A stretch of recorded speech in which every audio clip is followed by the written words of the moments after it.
All right, what up, guys? So, this is a video or a type of video I've been wanting to do for a while, and we're going to do it tonight just because it's Sunday night, and hell, we can. So, this is going to be a long video. Let me see, let me make sure.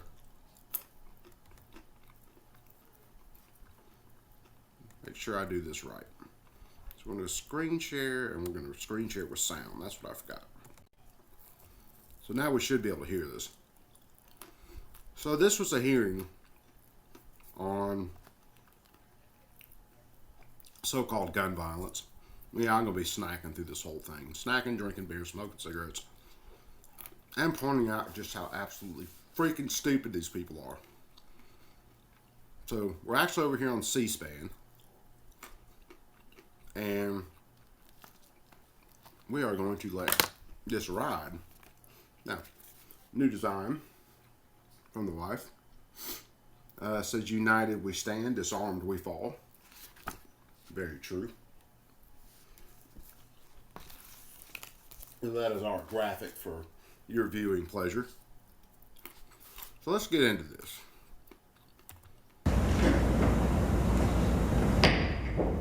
Subcommittee.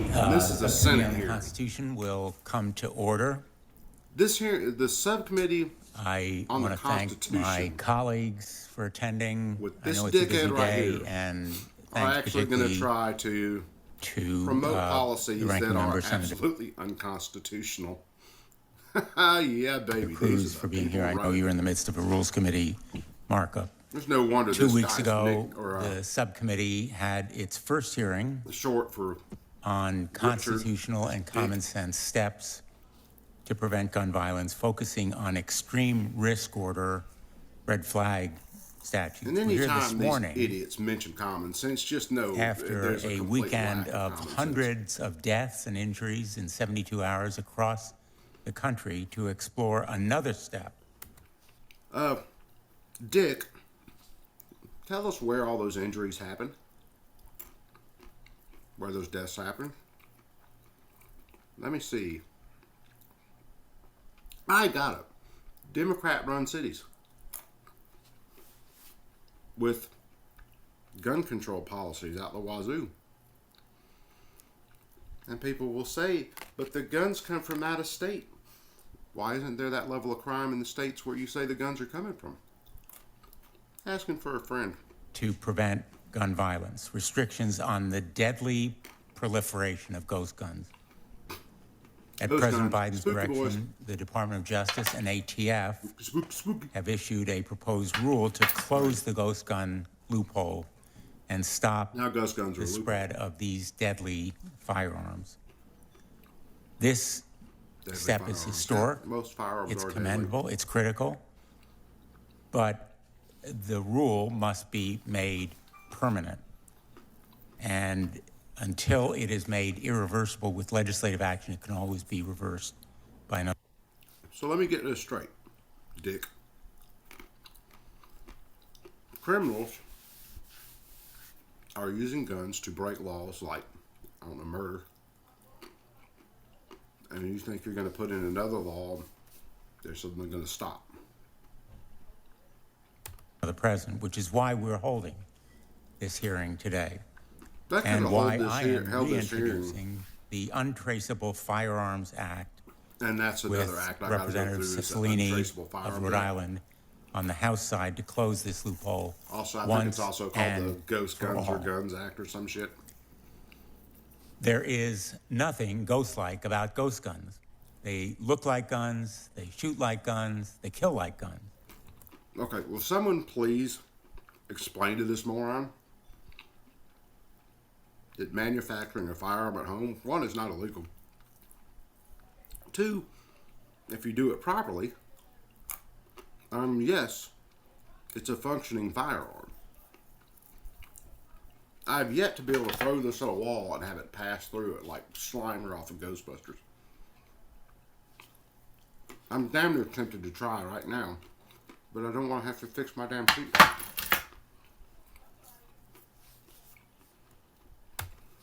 They are guns. Yeah, they're guns, dickhead. except under federal law. They are becoming the preferred... No, dickhead. Under federal law, they are, in fact, guns once the frame or receiver is completed. So,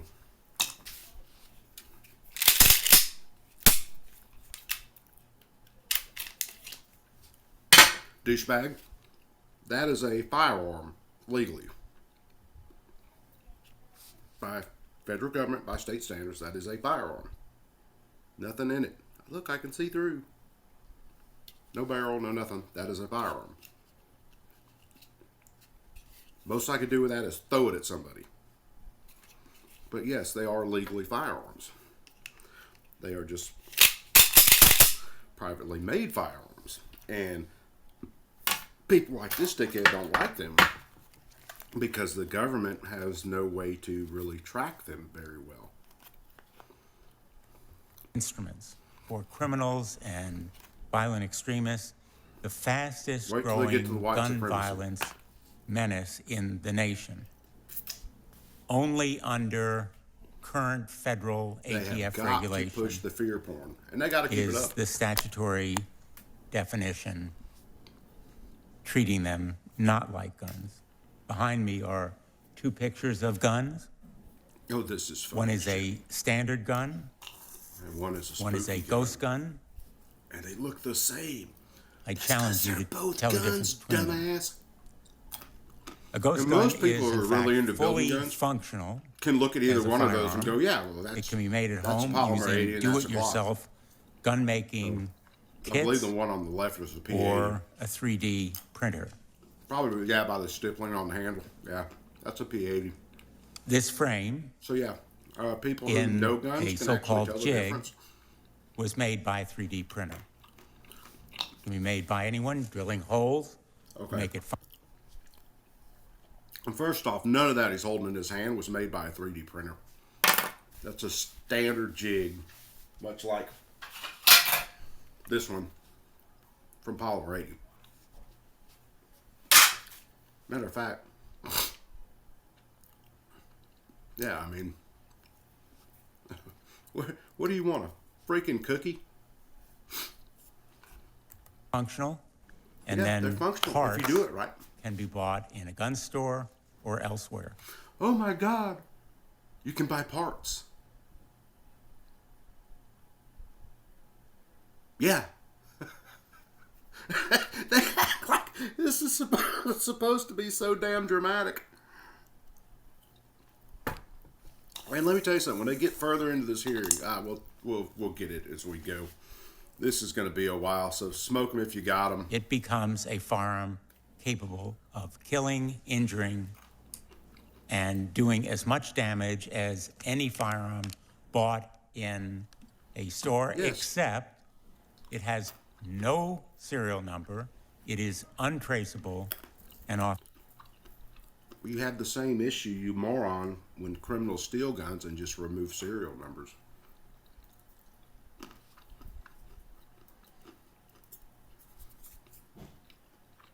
and undetectable.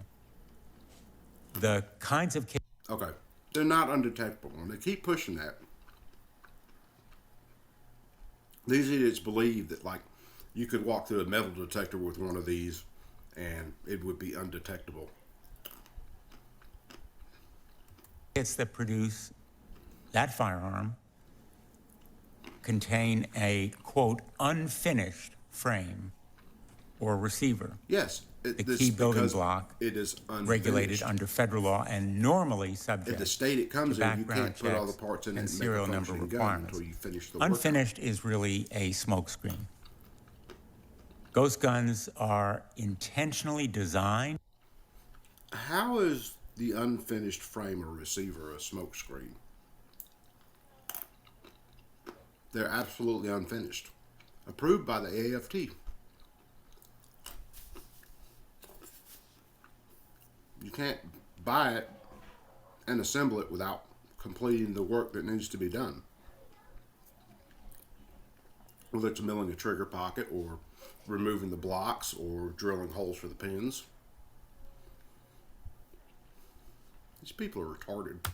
Marketed and sold to require as little technical expertise, time, and effort as possible to assemble. All one has to do And they'll say is it to later. finish this core But I want to part see one of these by idiots drilling a few complete something additional as simple holes. as a polymer 80 build. Some sellers even supply the exact drill bits as part of their kit. Because it makes a alongside difference if they the rest of supply the them or you go to the components hardware store and needed to buy them. make You a dumb functional shit. firearm. It is purposefully that easy.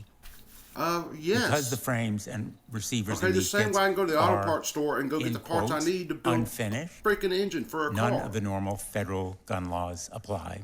No background Every check, federal gun no law licensing, no applies. serial number. But since you're making these on your own, you're taking something that is not a firearm and you are making a firearm on your own. Yes, there's no background check.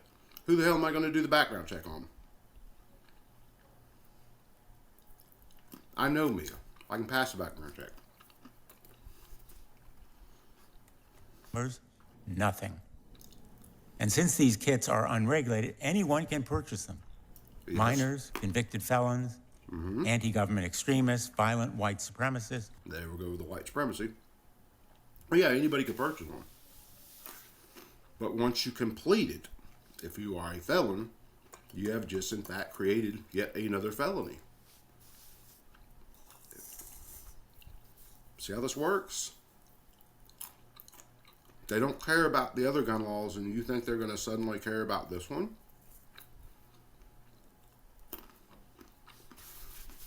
No, this is all pointed at you guys out there and me who are law-abiding citizens and like to build our own guns. That's who this is pointed at. Foreign terrorists. Fair game for all of them. No check. Okay. Foreign terrorists. Usually state-sponsored. Do you not believe they can't get guns outside of ghost guns? You dumb shit. They're already bringing in drugs. They're already bringing in money. They're flowing across the borders like, I don't know, like it's a giant fucking parade. Do you really think they're not hauling guns over with them? Oh, the level of stupidity just gets worse. No regulation. They are, in fact, fast becoming the weapon of choice, costing as little as a few $100s and taking an hour to assemble with YouTube tutorials. The number of ghost guns is certain. I want to see him put one together. The number seized, the number used in crimes, the number manufactured, all are skyrocketing. And at this rate, and this is what kills me. They will make This guy will say all this shit, but he didn't have to have any proof for it. If I was a Republican in that hearing, I would have walked up to him and handed him at least just the frame with all the tools, set it in front of him and said, get to work. I want to see you have this done in the next hour.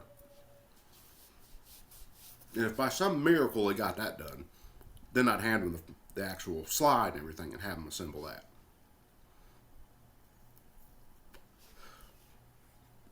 So their reasoning behind this is too easy. I find a lot of things extremely easy that I've seen a lot of other people struggle with and just flat out can't do. So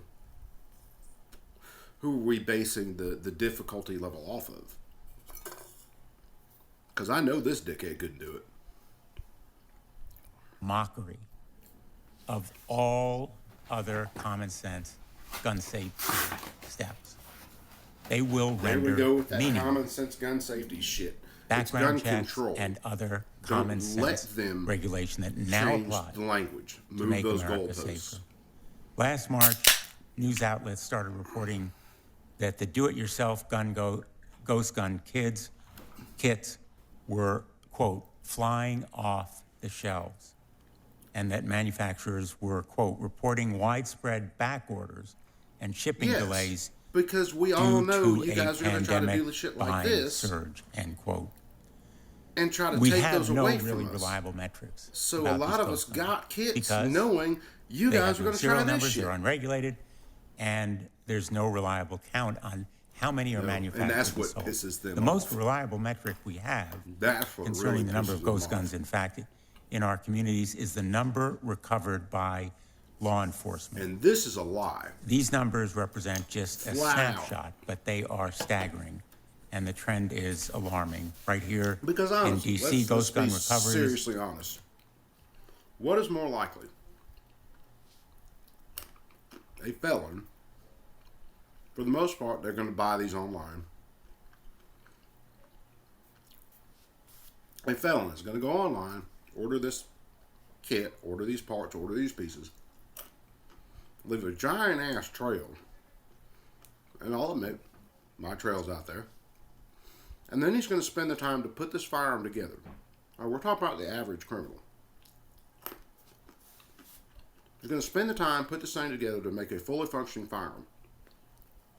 Or is it more likely that he's going to buy a gun from a crack house or his local black market dealer, and then if the serial number is not removed already, he's just going to spend 10 minutes and remove the serial number himself?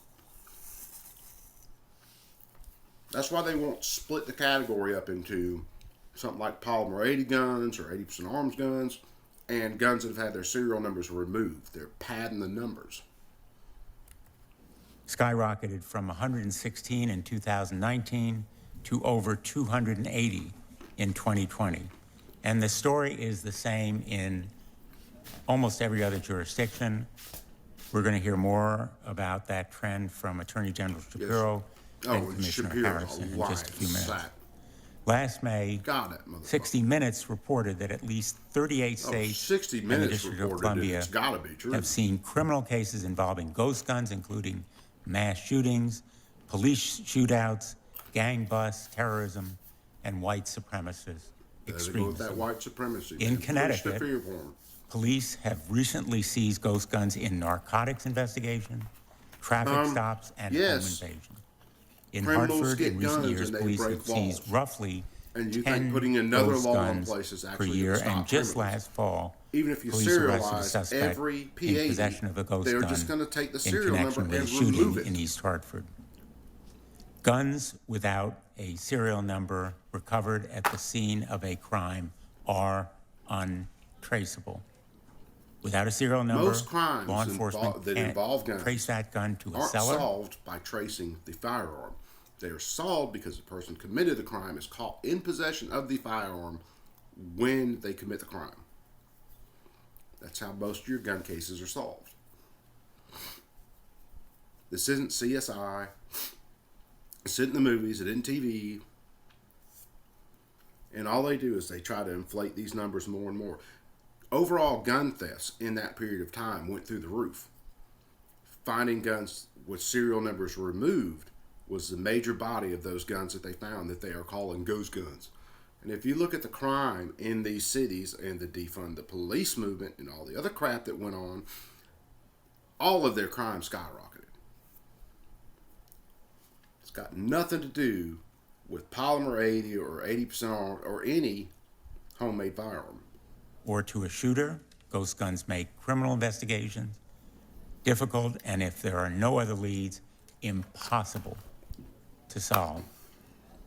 As a result, those criminals are never apprehended, let alone A lot of these prosecuted. criminals who are shooting and are convicted. not getting apprehended are One last probably staggering leaving the firearm after they statistic. commit the shooting, so there's From no January attachment 1, to the firearm. 2016 They file off serial to numbers. March 4th, 2021, Polymer 80, the rest of these ATF companies attempted have to nothing trace to do with it. 23,946 privately manufactured firearms, ghost guns. Why? Because Out of those nearly thieves 24,000 steal them, just like attempts, they do. only other 151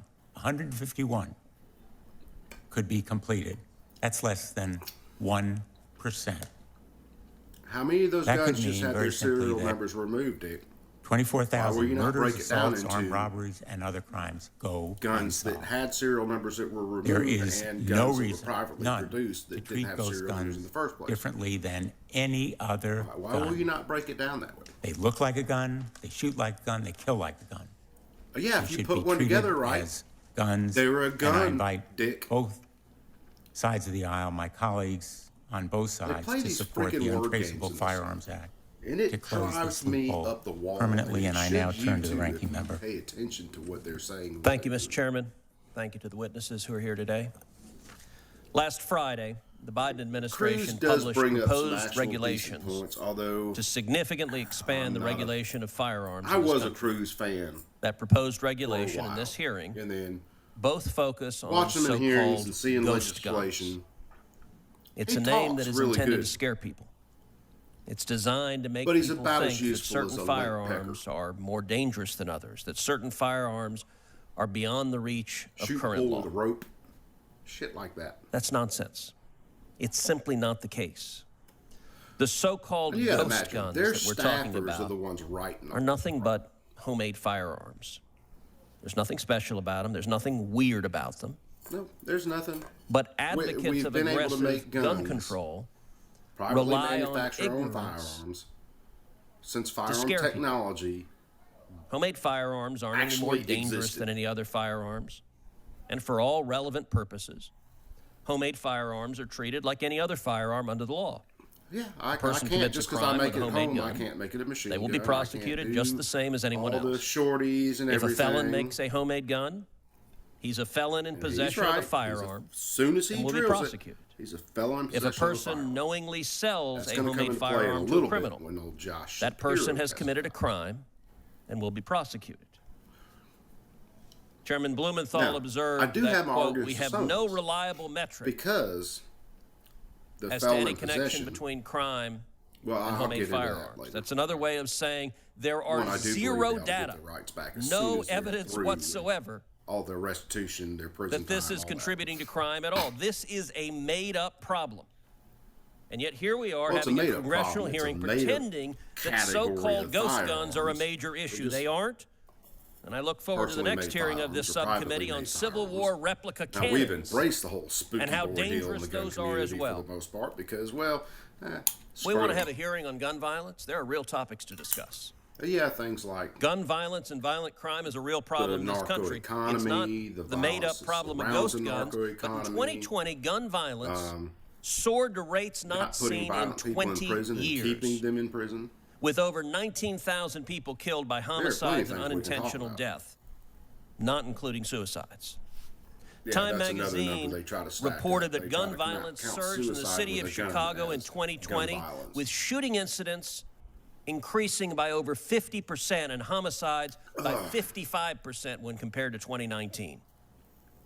New I York, wonder where a lot of that the spike in 2020 crime murder came rates from. increased by Antifa, 37.3% BLM, and by 37.5% in Philadelphia compared to same 2019 jackasses that shot into a woman's car These in cities, of Atlanta and course, killed, I think, an 8-year-old all have girl things in in the back common. seat. They're all run entirely by Democrats. They all have is strict a gun control very good measures. point he The makes criminals there. don't follow. Law-abiding citizens are disarmed. The criminals are not. So again, And the these deaths laws follows will only accordingly. And affect they're also law-abiding all citizens. epicenters of the Democrats' radical push to defund the police.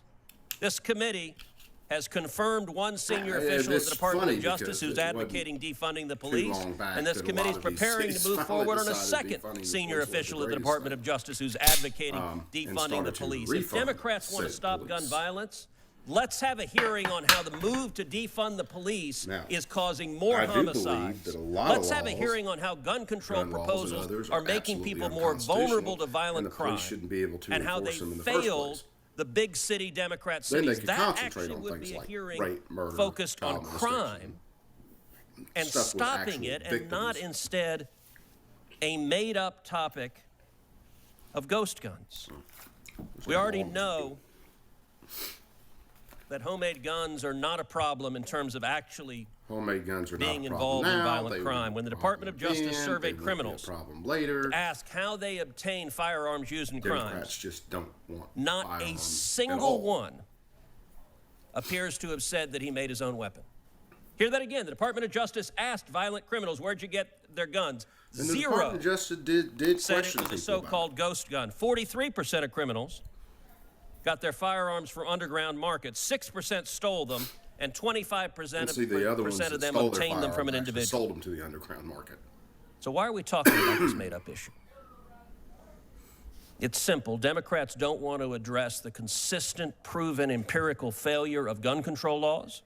They don't work, Well, and they make crime worse. the gun control laws that But you they have also right want to now, scapegoat law-abiding again, citizens. The only hobbyists who affect make homemade law-abiding guns who are not citizens. committing crime. Criminals They want to are only scapegoat them. criminals because they break But the real laws. issue is in something Chairman Blumenthal made several references to. Now, He referred you're to going to these make a guns lot as of people untraceable. felons overnight And that term by was meant pressing to the be laws ominous. that they want. And then you're going to deal with a That's lot what this of is all about. peaceful The non-compliance. Democrats on this committee want to For sure. trace every firearm in America. They want a registry of every firearm in And America. he's They want a right government there. list. Sheila Jackson Lee's What guns bill they that I are, covered not too there long are, back. That was a who owns complete them, how registry, many they complete own them, licensing and scheme. inevitably, when We're you gonna see hit a couple countries others enact where they say they wanna registries update of guns, and firearms, what they the wanna next do is step is actually create a confiscation, and registration. numerous Democrats on this committee have advocated for confiscating firearms. At home, Heidi and I own firearms. There is no government list of the firearms we own, and I'm very glad there's no government list of the firearms Oh, but there we own. already is, you idiot. They've already We been have logging an amendment in the Bill of 4473s. Rights, the Second Amendment, that You don't protects the right to believe keep and that bear our arms. government is actually trying to do that already. This hearing is not about Well, hell, you're part of the some government. real You're an threat idiot. that's producing violent crime. There is zero data to back up that this made-up phantom of ghost guns poses a real threat. Chairman Blumenthal watching wants a lot to of those right now. target violent crime. I would encourage him to join Senator Grassley and me in the Yes. Grassley-Cruz legislation that I introduced 9 years ago, No, targeting I'm- violent criminals, since I going can after now them, record improving the background and they check can hear system, audio improving the when I'm looking at database, this prosecuting ghost gun felons and hearing fugitives going who through. lie trying to illegally buy a firearm. And I would note that when my own Grassley-Cruz was commentary. voted on the Senate floor, in 2013, in a Democratic Senate, it got 52 votes on the Senate floor. It got 9 Democrats who voted in This is favor what of it. she's flashing to me. The most bipartisan support of any of the comprehensive legislation, and the reason Grassley-Cruz didn't pass, Oh, yeah. is he Senate was crazy Democrats, to be. including That's for sure. all 3 of the senators on the Democratic side of the aisle here today, voted against it and filibustered it, blocked it.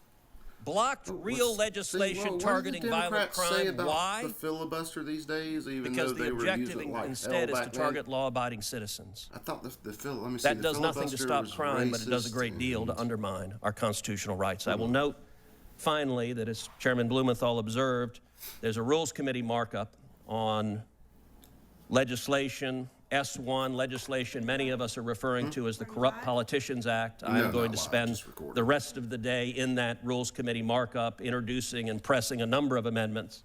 So he's- So unfortunately, that's I'm not one going to of be the able to voting be here as bills and ranking shit they're trying member. to push through, Senator Lee which has very they failed graciously trying to go around agreed the filibuster just the to other participate night, in the but hearing they in my ain't done with stead that. while They're I'm in coming the back Rules to it. Committee hearing. Thank you. Before you leave, Senator Cruz, I might Here's just take this frickin' occasion to Dick trying correct to a run couple the of the smoker again. misrepresentations Oh, gross in what you just said. representation First of about what? all, so far as I know, no member of this committee and members of the Senate on this side of the aisle are in favor of defunding the police. He's That lying is to a his fucking massive teeth right now. distortion. Second, my comment about metrics was about sales. There are no reliable metrics on sales. There are clear metrics that link ghost No, guns there are no to clear crime, metrics. and that is the only the reason point. you can talk that On shit traceability, right now yes. is because you won't be held responsible You'll hear from for law your enforcement, or lies. you would if you stayed, about the importance The law of enforcement that's going to tracing speak on guns here are involved completely in anti-gun. crimes, They will say in whatever the hell solving they want crimes, to say. and putting criminals behind bars. Nobody on this committee, on this side of the aisle, wants to confiscate guns from Oh, law-abiding you're a lying sack of shit. citizens. And Dianne as you well Feinstein know, sitting right there, and she there said, happens to be an amendment in the Constitution "Bah," that or would, said on under TV, if she knew the she could get present the votes, she would Supreme Court confiscate everything. interpretation, forbid it. I'm going to ask my And you Democratic guys don't give a colleague. Senator damn Moonhill, if about I could Supreme Court precedent. briefly ask a question. You just said a moment ago that Not no when it Democrat upholds a favors right, abolishing the like police. firearms. If that were the case, why did every single Democrat vote to confirm Vanita Gupta, a nominee for the #3 position at the Department of Justice, who said last year in writing, And see, they'll in vote written for these testimony people. They before put this these people Senate, in who are advocated completely abolishing the police, and she was anti-law confirmed by enforcement. one vote. Now, granted, Every I single don't have a Democrat huge was the love for law necessary vote enforcement, like to enforcing confirm things a like gun radical laws. who advocated abolishing But I'm the not police. completely And against law enforcement. just I think this they ought to week, be we're taking focusing up on Kristen crimes Clark, another that radical, actually have who has victims and stuff last like year that. in testimony But before they the will vote Senate for people who are advocated abolishing the completely police. If you don't support against law abolishing the enforcement. police, why do you keep voting for nominees who advocate And then they abolishing turn around the and they police? will lie As their you ass well off know, and say, no, we're Senator not Cruz, for that that. is a complete distortion of their positions. see, these We're not friggin' here to douche. talk about those nominees. If you want to stay, we can I've do it watched their at the end of the confirmation hearing. hearings. But right now, we're going to move on. And see, he just I blows turn that to my off, and he's just Democratic well, colleagues now if either of we're them gonna have move any on. opening And nobody statements. needs to know what's behind the curtain. And Senator it kills me. Feinstein. They move off. They won't stay in these hearings and actually do their Senator damn Cruz, jobs. Mr. Chairman, asserts This that is ghost all guns are freaking not a nothing but problem. damn I'd like to disagree. talking points They've and been video used clips in for it. school and workplace shootings to attack police officers, in mass God. And shootings, see, this including fucking 3 hag, in She would California. definitely take your In firearms if she had half the 2013, chance. Santa Monica shooter, opted to order parts to build his own And gun that shooter she's after talking failing about, a background the check. rest of us This still is the aren't kind of responsible thing for that. that happens. He went on to shoot over 100 If he's going to go rounds, out and murder killing people, do 5 you really people think he gives and a damn wounding about a gun several law? others. I just wanted to make that It's not like a boy reference said, in well, shit, I can't response. pass 4473. Thank you very much, I Senator can't get a Feinstein. gun, so I'm not going to go out and shoot people. In No, you deference to hag. Senator Lee, who's taking over as ranking member, I God. would be perfectly happy to have an I'm opening going to make statement, it through this and then we'll go to without Senator losing Durbin. it completely. Thanks so much, Mr. Chairman. Well, I promise I'm going to try. Most Americans watching this hearing, if in fact there are any Americans watching this hearing, and why wouldn't they be interested in it, of course, but they there's might be some of wondering us that watch these what in the hearings. world are ghost guns? The phrase certainly does sound rather ominous. It sounds rather dangerous. I think it's intended to. I'm still Maybe wondering like where the switch something is that straight out turns of a us young into, person's video game. This ultimate deadly Ghost gun. It's a weapon. vague and intentionally scary still sounding wondering. term that's been designed by gun control activists to describe a built type of this thing. firearm. Any firearm Shoots great. that has a a common great trigger characteristic. in it. That is, it doesn't have a serial Keep number. looking for these other This switches. broad set of suddenly firearms turn might us into this include insanely antique firearms, or deadly, some curios or relics produced prior to 1968. Run 3 stop Might signs, also break 3 include nuns. arms manufactured at kind home of or from a evil mail-in do-it-yourself kit. Maybe if I take the light Or off. lastly, Maybe the light. it might so include heavy. firearms whose serial Maybe the numbers have light's so been heavy. removed. Now, first, it's important to remember the that gun it's a just federal can't crime under 18 get up U.S.C. and Section move, is what I'm saying. 922K to file off or otherwise remove or obliterate or alter a serial number or to acquire a firearm It's still- that has had its serial number removed, obliterated, or altered. It's still, Most states still have just criminal here. statutes that are similar to 922K.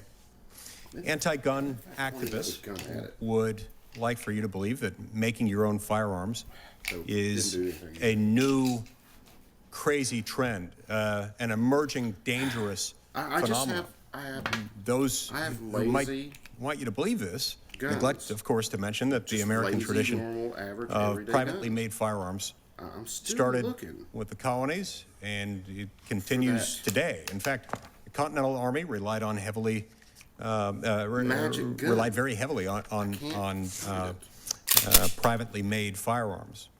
I just And John Moses Browning of Ogden, Utah, who was known for revolutionizing the field of firearms. Yes, we've always been able to make Inventing our own firearms. rifles, It's nothing new. pistols, and shotguns Now, and machine guns. Products Browning have gotten invented better. and made Products have all of these improved. firearms privately, only later selling the patents You to know, companies things like Winchester. Jigs have certainly helped Privately made firearms are getting part your of our pin American alignment story, a proper. story of hard work, and in place so that of innovation, it is and easier of to ingenuity. These actually anti-gun assemble the activists firearm? would like you to believe that privately made firearms pose a new danger to society. They use misleading I'm still statistics looking to for make that it sound as magic if privately made firearms are commonly used to commit violent I'm crimes. still looking For example, for the ATF's notice of proposed rulemaking the gun says, these quote, from Democrats are all January talking about. Hell, I 2016 want through one. December 31st, 2020, there were approximately 23,906 suspected PMFs, or privately made firearms, reported to ATF as having been recovered by law enforcement from potential crime scenes, close quote. But these crime scenes, of these crime scenes, he makes a really good point here. He's stumbling over where it, but listen to privately what made he's saying. firearms were recovered, only 325, or 1%, involved homicides or attempted homicides. So it's important to look at what the numbers actually say Now, in rather than some what cases, one what might they are glean from calling them a at a crime distance. scene Now let's look they were at a house for at how another one should reason and analyze found the a gun that Biden was administration's basically illegal in that proposed state. rule on privately made Standard firearms. mag, stuff like The that, Second Amendment to with the the Constitution firearm, protects making that Americans' right to firearm keep and illegal. bear arms. When analyzing any gun control proposal, I look at the likely impact it will have on the constitutional rights of law-abiding Americans. That is the way Those who build their own firearms. any of these laws should be measured. One, will it actually affect the criminal? Two, how does it affect the rights of law-abiding citizens? Now, if it negatively affects the rights of law-abiding citizens and it doesn't do anything to the criminal, then that's not a good law, and it shouldn't even be a thing. But every bill that I read from these Democrats, these anti-gun bills, all they do is they infringe on the rights of people who actually care about trying to follow laws. But you're going to get to a point where even people who care about following laws are just going to start saying screw it because there's just too much there. It's too many infringements. They're being pushed too far. Arms as a hobby or for marksman competitions or to make better, safer firearms, perhaps for their own And it doesn't use. matter why I Not to build mention that the firearms. Biden administration is As long as I don't go out attempting and to wrongfully change the law deprive someone else's through life, rulemaking liberty, or property with instead that of firearm. through coming to Congress. I'm convinced that proposals And we're like still the proposed waiting on rule the the Biden ATF's administration issued on Friday regulation will most certainly affect on those law-abiding Americans unfinished who frames and use receivers. 80% And God knows what they're lower going to do. They had to back receivers off or a receiver little bit blanks because when while they doing originally very tried little come to out with stop this shit. criminals who People want to called use them on it guns and said in there's no order way to you hurt read other all people. of those comments This on proposed rule regulations.gov. will also get us in one that step amount closer of to time. firearm registry, one of the top goals of many who are part of the anti-gun left. So these are concerns. I think they're real concerns. They're legitimate concerns. And people And I forget. think we've got to be careful with the terminology that we use. You know, Just as the importantly, we've got to look out for Brady the bill interests of the law-abiding. was And a it's, originally those started out people, as a campaign law-abiding and a bill Americans, to ban all handguns, whose period. rights are very often eroded whenever government steps into this area. Thank you. All government does is erode rights. Senator Blumenthal, perhaps someone, a historian, maybe one of our witnesses, will tell us when we decided to create the federal law that Senator Lee related to, when we decided that protecting the existence of a serial number on a firearm was important to our government. Came around in what, I 68? assume that decision was made in So the we hopes that we survived would from reduce violent crime and the misuse of firearms. 1776. And then the obvious question, well, if it's Actually, already the before law, why then, are we here today? Until 68. And that really gets to the heart of the without issue. Serial numbers? Because that statute required by applies the to government? finished firearms. And up until recent times, that was usually the case. this When people were numbnuts purchasing a firearm, it was a just finished as product. extreme as the And there was a rest of federal law these which required idiots. a serial number. Well, we live in a brand new world now. Yes. Over the If internet, criminal- you can if a buy criminal's these gonna go so-called out- kits to make your own gun. If a criminal's going to go out, and they are going, again, if they are going to go out and they are going to murder people, they are going to rob people, they are going to rape people, do you think they give a rat's ass whether their gun has a serial number or not? Well, they kind of do. They don't want the serial number, so they're just going to take a file or a Dremel or whatever and get rid of the serial number. But it's not like he picks up his gun and looks at it and goes, damn, I can't carry this gun. At least not till I get it serialized somehow.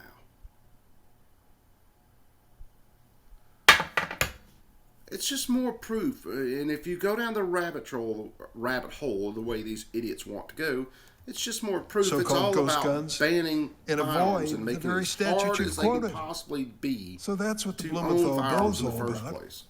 Closing a loophole in the law People which have made allows their own anyone firearms to avoid the since firearms necessity were of invented. having a serial number Matter on of a fact, firearm. it was a private Isn't that what it gets citizen down to? Isn't who that made basic? the first. And Senator basic Cruz firearm. before It was you a was pipe. mocking the use They of the basically term took a ghost gun. cannon and shrunk it And down. They went called so them far at hand one point, cannons. I don't want to misstate what he said, but I got the impression this just isn't happening. They were People aren't match using laws. ghost guns in crime. Hang on tight, Senator. I'm sorry Senator Cruz has a conflict in another committee. Hang on tight when you listen to the witnesses here.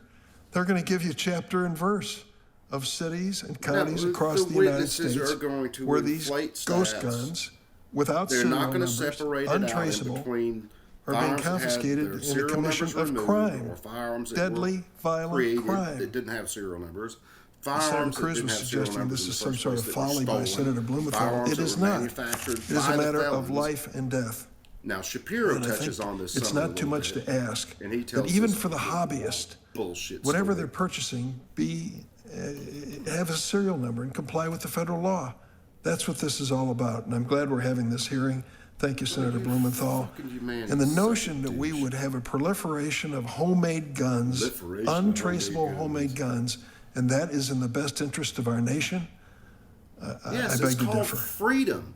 You Saying to douchebag. people who misuse firearms, we're not going to give you another avenue, another option to create a gun with They no already serial have number plenty of and go out and options. kill someone with it. We're going to make it more difficult.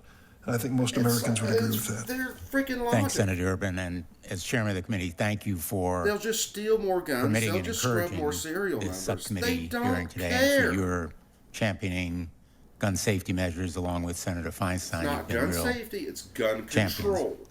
Dick. I'm going to introduce the witnesses. We have a very, very expert panel. We have a very, First very Attorney expert General panel of people we Josh chose Shapiro. that are basically going to. He has served as Pennsylvania's Attorney police. General since 2017. As Attorney General, he is tackling the Oh, scourge man. of gun violence across Tackling the scourge of gun Pennsylvania, violence and in he's committed Pennsylvania. to improving trust in the Oh, justice man. system. He's directing an urgent across-the-board fight against the big If drug anybody actually companies, watches and you like it, I'm going to trafficking put out some more rings stuff. that like fuel the this, just heroin and going through opioid epidemic. fees and Currently in his second Supreme term, Court Attorney General arguments and Shapiro stuff like that. has Just taken watching on the these and climate going through crisis, defended voting rights. They make this and guy sounds like protected he's got a women's fucking access cape on. to contraception. Like he was the Ms. love child Ashley of Batman, Levinsky Superman, Wonder Woman, is the curator Flash. emerita and senior They just firearms took scholar their for the DNA, Cody they all had an Firearms orgy Museum and made this guy. in He's Cody, so full of Wyoming. shit. She earned her master's degree in American history from the University of Sitting Delaware. there wearing his fucking She has face researched and worked in several nationally recognized firearms collections, including the Dude, Smithsonian You're Institution's more than at this National time. You got to Firearms be 6 foot away. collection. You're more than 6 foot away. We're joined remotely by Commissioner Michael Harrison. He has served as the 41st I Commissioner know of they the Baltimore were Police made to wear Department these masks, since but I guarantee you 2019. Josh Shapiro would be sitting He in his previously fucking served office as the wearing New Orleans Police Department for nearly 3 decades. Commissioner Harrison also serves as president of the Police Executive Research Forum So this and guy as a was member chief of the police Major Cities in New Chiefs Orleans Association, the for 30 International years, Association letting that of city Chiefs go of to hell. Police, and the National Organization of Black and Law he's Enforcement some Executives. authority on how to Mr. Rick stop Vasquez, crime. he is United States Yeah, United 30 States years to government stop at New Orleans. and you couldn't certified get the shit firearms done, classification but, expert. He's represented the United States as a firearms technical representative to aid other nations, and he has worked with the federal government in firearms policies and questions. He's You got also a jacked up recognized in L5 state S1 and a and couple federal discs above court that. as a firearms Anything and with ammunition kind of pressure on it just classification kills you. expert. Nick Saplina serves as managing All right. Just director for fucking law get and to the policy point. at Everytown. Fucking slobber. Oh, yeah, every town. Yeah, fuck. Yeah, they're an authority on what's good for guns.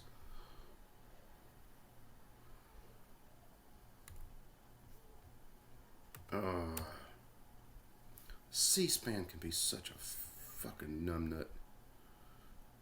Where are we at? Like, okay, we were an hour into that.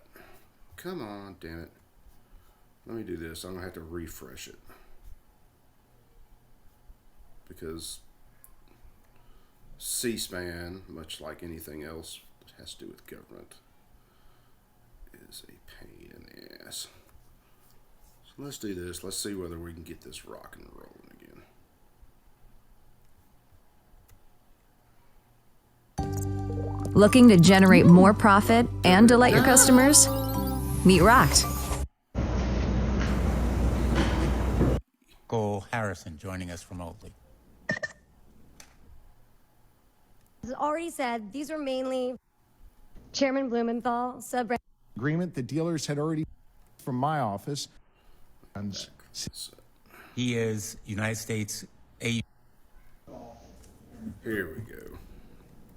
Acting Ranking Member Lee and members of this committee. I'm This Josh dude Shapiro. I've served fucking as weird. Pennsylvania's Attorney General, as the chairman noted, for the last 4.5 years. And I'm very thankful that this subcommittee is taking ghost guns, the emerging weapon of choice for violent criminals, quite seriously, and has given all of us time today to inform this committee and assist you. Again, because someone else is doing something wrong where they're breaking a ton of other laws in the first damn place, let's put more restrictions on the rights of law-abiding people. If I, what? Why do I get drug along for this ride? In better understanding this issue, and perhaps even we can take some time to correct many of Yeah, the this guy's outlandish like Chuck misstatements Schumer. He just from the leaves a ranking slime member trail that everywhere were he stated goes. before. I would note that just because something is said with passion does not make it true. See, My he's office telling has on been himself. working on the real threat of ghost guns since 2017. Absolutely These are telling on himself when he untrackable, says shit. untraceable firearms built at home or sometimes on gun show tables. And this They is lack where they serial try to tie numbers, this and into they are the whole gun purchased, show loophole importantly, shit like I went over without today. a background check. With me today, Listen to how I he have a explains Polymer this. 80 jig of a 9mm Glock style handgun. This jig comes in a kit with an 80% receiver, the drill bits You can't necessary, even put the damn jig the back trigger together. assembly, and all of the components to make a fully operational firearm. It's quickly assembled by drilling 3 holes, here, here, and here. And he And didn't then even point to the milling right out fucking 3 holes. pieces, here, here, and here. And what about Unlike what the about the barrel collectibles block? or You gotta do. hobby build-at-home gun kits of years ago, I these would kits seriously can walk be dead down to assembled him, in minutes hand him a kit, using very hand simple him all the tools. tools. Let me give you some Come on. data points You from say the you real can do this world of real what we fast. are Let's seeing put it on a in the timer. Commonwealth of Let's see what you got. Pennsylvania. In 2018 in Philadelphia, just 13 ghost guns were recovered. In 2019, See, that there, increased what he's nearly I eightfold to guarantee- 99. I guarantee you what he's probably doing right there when he talks about that number is he was talking about actual like polymer 80% arms guns. He was splitting that away from guns that had their serial numbers removed. Now he's just going to start adding all that in together. Ghost guns. In 2020, that number more than doubled again to 250, and today we've recovered 201 of these ghost guns in just the first 4 months of the year. That's in one city alone. even Across if he all of the was Commonwealth talking of about Pennsylvania, PADs we've seen and an shit like that, exponential increase in what he's recoveries saying is that they by are actually recovering the guns. 437%. That's data, that is facts, that's what we're seeing on the ground. No, that's not data. The that's not consequences facts. are You're fucking heartbreaking. twisting the Last facts. March, a former Temple University football player was killed on the streets of Chinatown in Philadelphia with a ghost gun, fired by someone, and this is important, who would not have passed a background check. Yet And this is important. If they're going to murder somebody, do you really think they give a shit how they have to go about getting a gun?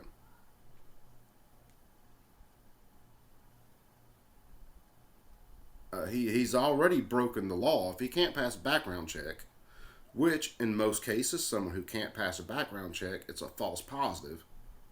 I covered that in in a previous deal. But it's more proof that background checks don't work. Still got their hands on one of these. Over the past 3 years, agents from my office. Now, where did he get that one of these? Did he manufacture that on his own? If so, he broke another law as soon as he finished that frame. As soon as he finished that frame, he became a felon in possession of a firearm. Or, if we are talking about an actual P80 or 80% gun, or did he go buy one that someone stole? In which case, committing more crimes by purchasing stolen property. And I do believe, since the cost of the gun, that would be a higher felony. And then he's a felon in possession of a gun. And there's a bunch of other things that they could tie into that. So the dude's committed multiple felonies before he even pulled the trigger and shot the guy. Do you think he gives a damn about any of the other laws?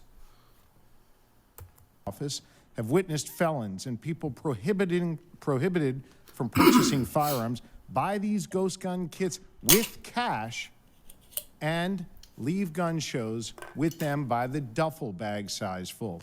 They walk out of a gun show, assemble the kits in minutes. Now, getting into this, they walk out of the gun show, they assemble the kits in minutes. If they're assembling multiple kits, they are committing multiple felonies.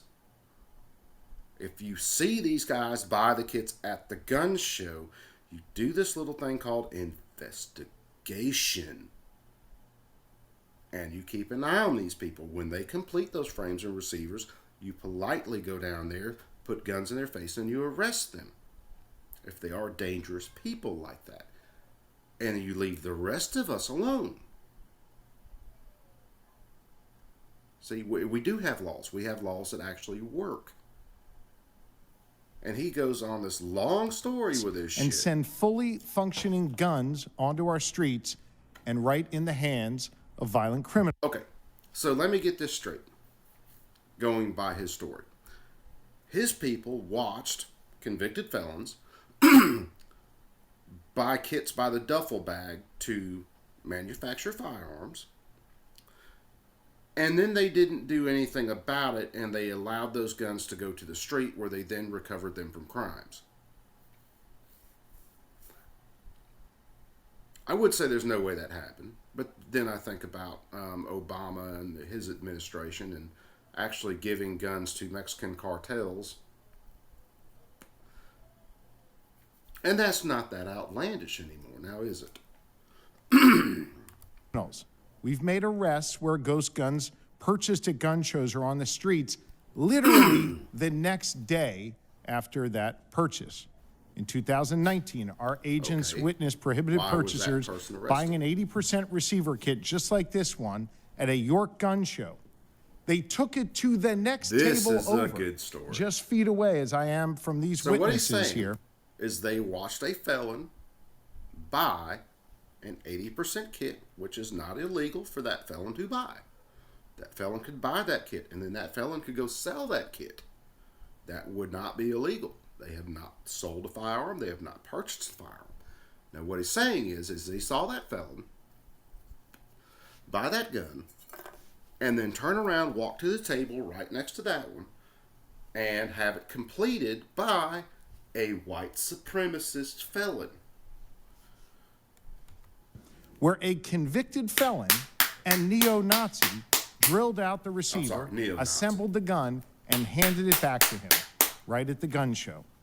Last year, our agent... Okay, so let me get this straight. Your agents watched this happen. And you say nothing about an arrest here.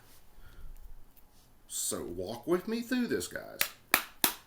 His agents watched a convicted felon buy a polymer 80 kit, something that he can legally do. But then he walked over to the next table where they knew this neo-Nazi is that's probably about as likely as me finding a fucking jackalope in my living room. But they watched this neo-Nazi complete this firearm and or complete the frame, making a firearm, and then giving it back to the felon. So you're telling me, one, this guy sitting at the table that is finishing these frames for people is a convicted felon who is in the process of manufacturing firearms without an FFL. He is charging to manufacture these firearms, or maybe not. I don't think he mentioned a charge for it. I'll give him that. But you have someone there who is manufacturing firearms without the proper FFL, who is a felon. So when he completes that firearm, he is committing a felony. He is a felon in possession of a firearm. He is also committing another felony because he is manufacturing firearms. Then he creates another felony because he doesn't do a background check on the firearm, and then he gives that firearm or transfers that firearm to a convicted felon, which is another felony. And apparently they watched this go down and didn't do anything. They're watching multiple felonies. Watched as a company sold 90 of these kits in one batch to a convicted felon, paying $38,000 in cash.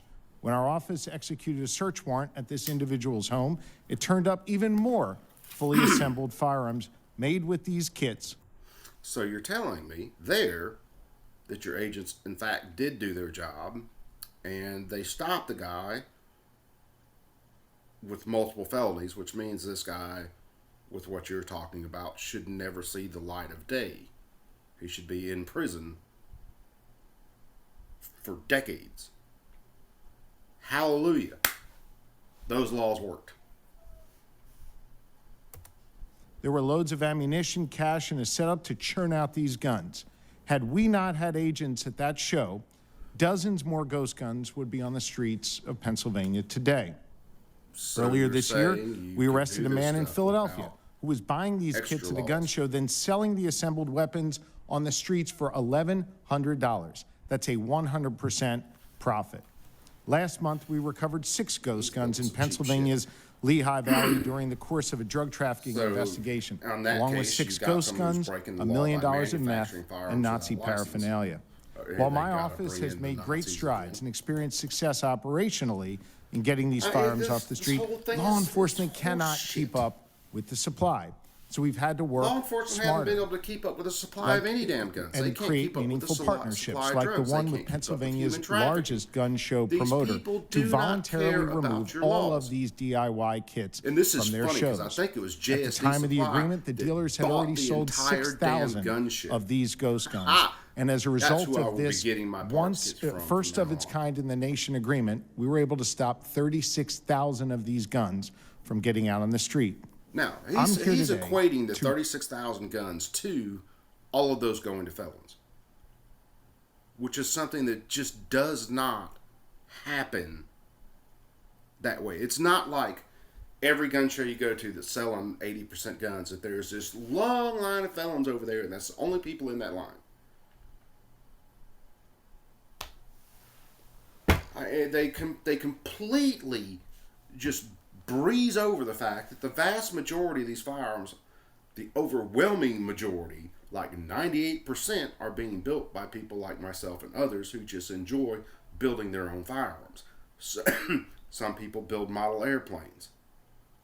I build things like this. Or things like this. It's what I enjoy doing. That's why I want to make a business out of it shortly. People build their own engines. People build their own cars. People restore their own engines. People restore guns. Making laws that take rights away from otherwise law-abiding people is a real shitty way to govern. Respectfully urge the Senate to seize this opportunity where guy's a law lying enforcement, sleaze community is what groups, he is. and gun owners and gun shops agree that we If you have to gave this do little more, mini but we tyrant have the to power make that sure he these wanted, he DIY would kits ban require every a background gun, check period. so we can simply keep them not out about of the hands of background criminals. checks. Mr. Chairman, this is common sense. We know these kits can be fully functioning firearms in minutes. I would still like to see this little fucking jackass weasel build one of these. And if he was actually telling the truth about any of this, he would have come there with the video showing him, I built this. This is the time it took me to build it. This is a functioning firearm now. But that little weasel can probably barely tie his shoes, much less build a functioning firearm. We know they're being used to kill people on the streets of our community. So are knives. And this body So are has the cars. power to So do are something trucks. about it. So are Look, I bombs. recognize there is a lot of expertise at this table and in this room. It's on us to there's a figure lot out a of way lion sacks to in that protect room. law-abiding gun owners, to preserve We're our gonna heritage, protect and law-abiding not gun burden owners by hobbyists, taking away while still closing off law-abiding gun owners' violent criminals' freedoms. easy access to these unserialized, untraceable guns They that gotta do not they gotta require push the fear a part. background check. Because someone who Thank doesn't you all know very much anything for about having this guns hearing, and I look forward is to answering freaking your out questions. right now. Thanks very much, Attorney General Shapiro. They actually Ms. watch Lubinsky. this. Put your mask back on, Shapiro. There we go. Chairman Blumenthal, Sub-Ranking Member Lee, and distinguished members of the committee. My name is Ashley Lubinsky, and I am honored to testify today about the long do have a history thing for of privately radios. That's the made reason my wife firearms in actually American culture. But first, I do want to address the terminology that I will be using and why. See, Firstly, she I will not be knows using the that term ghost gun. words And that's actually because, as a matter. historian, I try to be as precise as possible, and the term is used more as a rhetorical tool, a marketing tool, And and yeah, I because mean, of we that, all it can make create jokes about a those false spooky sense of boards or the authority ghost on the guns. subject, rather than describe the actual technology that we are talking about. When we're For actually example, talking about it is the guns conceivable in a that when serious hearing the way, term, the average person just could a conflate the terms undetectable home-built and firearm. untraceable. What I mean by that is, if you There's hear the term nothing ghost gun, you could assume that it is crazy about invisible. this. There's And by that nothing term, maybe it that bypasses a makes this security any more scanner. dangerous than any other gun Instead, on the this planet. term recognizes and references a lack of tracing tools that are sometimes used by law enforcement after a crime is committed. So for clarity, I will be using the And terms realize, such as home yeah, built the- and privately made by the firearms. time a serial number Please even note, though, matters that I on am a using the term firearm, the crime firearm is as a already historical done. The cops are definition just drawing rather than chalk a legal outlines. one. Now let's shift to the historical background on these firearms. Now trust me, there's a lot of history here, so please refer to my written testimony And if they're you would not like gonna more read her specifics, written and I'm testimony, happy to not go into these whatsoever. details further if and when there is more time. But essentially, the big takeaway about the history is that these privately made He firearms actually have been looks like around for centuries, basically since the first ignition system was developed over 500 years ago. And throughout these times, these gun makers have That's been where I talk essential about to the both Canada- the civilian handheld cannons, and government. cannonades, I think they called. It may surprise you that the Matchlock. term discussed a lot Basically today, a pipe parts with a kits, hole in it. have been used No wood regularly furniture, dating back no to the nothing. 1700s. Matchlock design. Private gun makers Yeah, in matchlock America could design. order locks and barrels from overseas in order to expedite the process when building guns. It's also important to note that these too involve filing processes and a lot of other modifications, as some parts kits are today. The Yeah, 'cause other when you thing get is, into when stuff back armories then, became available, they didn't have a real strict manufacturing process. So parts from one gun more than likely wouldn't work on another. Everything had to be hand fitted because everything was handmade. or people that were making government firearms. The individual and the private government gun even maker then. was still incredibly important. In the Your American average Revolution, the person British could go to had a an armory, blacksmith and they if still they bought couldn't make a lock gun plates from themselves civilians. and have the And the parts U.S. made, government and then actually they could sought actually to assemble design a parts and standard have their own pattern working to firearm. simplify this process for individual gun makers. Even It was as just modern extremely manufacturing expensive, processes which and is major not like companies it's cheap appeared in these the days 19th either. century, the government and was. commercial The markets plasma still cuts that relied people on out individual guns designers hanging to everywhere. innovate and create firearms that these companies would in turn purchase and produce. And as already said, these were mainly any firearm that you could do. Before anybody watches this and thinks, well, the founder or people back then didn't realize how dangerous firearms were going to be now. They had no idea about that. No, they had every idea about it. They were striving to get to this point. That's why you went from a cannon or handheld cannon, a pipe with a matchlock on it, then they went to flintlocks. furniture started to be developed for firearms to make firearms easier to shoulder, easier to aim. You weren't just aiming from the hip and just pointing in the general direction of somebody. There were volley guns with multiple barrels. Now, they fired all at once, but that was the technology they had at the time for a multi-shot gun. Then you run into things like the puckle gun and other guns that were basically very early Gatling gun, multi-shot, multi-barreled firearms. These people knew exactly where weaponry was going. Their technology had just not caught up to it yet. And they were unencumbered by these regulations and laws that we're discussing today because they weren't considered a threat to public safety. And in this way, these regulations, is what we're talking about today, could influence innovation. And now, I know a lot of people here don't necessarily like some of the technology that drives me insane. These Democrats act like no one would be murdered, or there would be less murders if there weren't any firearms. Okay. One, you're not going to stop criminals from getting firearms these days. Two, if you take away firearms, if you took away every firearm, then all you do is you give the criminals more of a toolbox to work with. Because they're going to come with that bat. They're going to come with that knife. They're going to come with multiple people to rob you. You're going to be outweighed, and basically, your strength's not going to matter.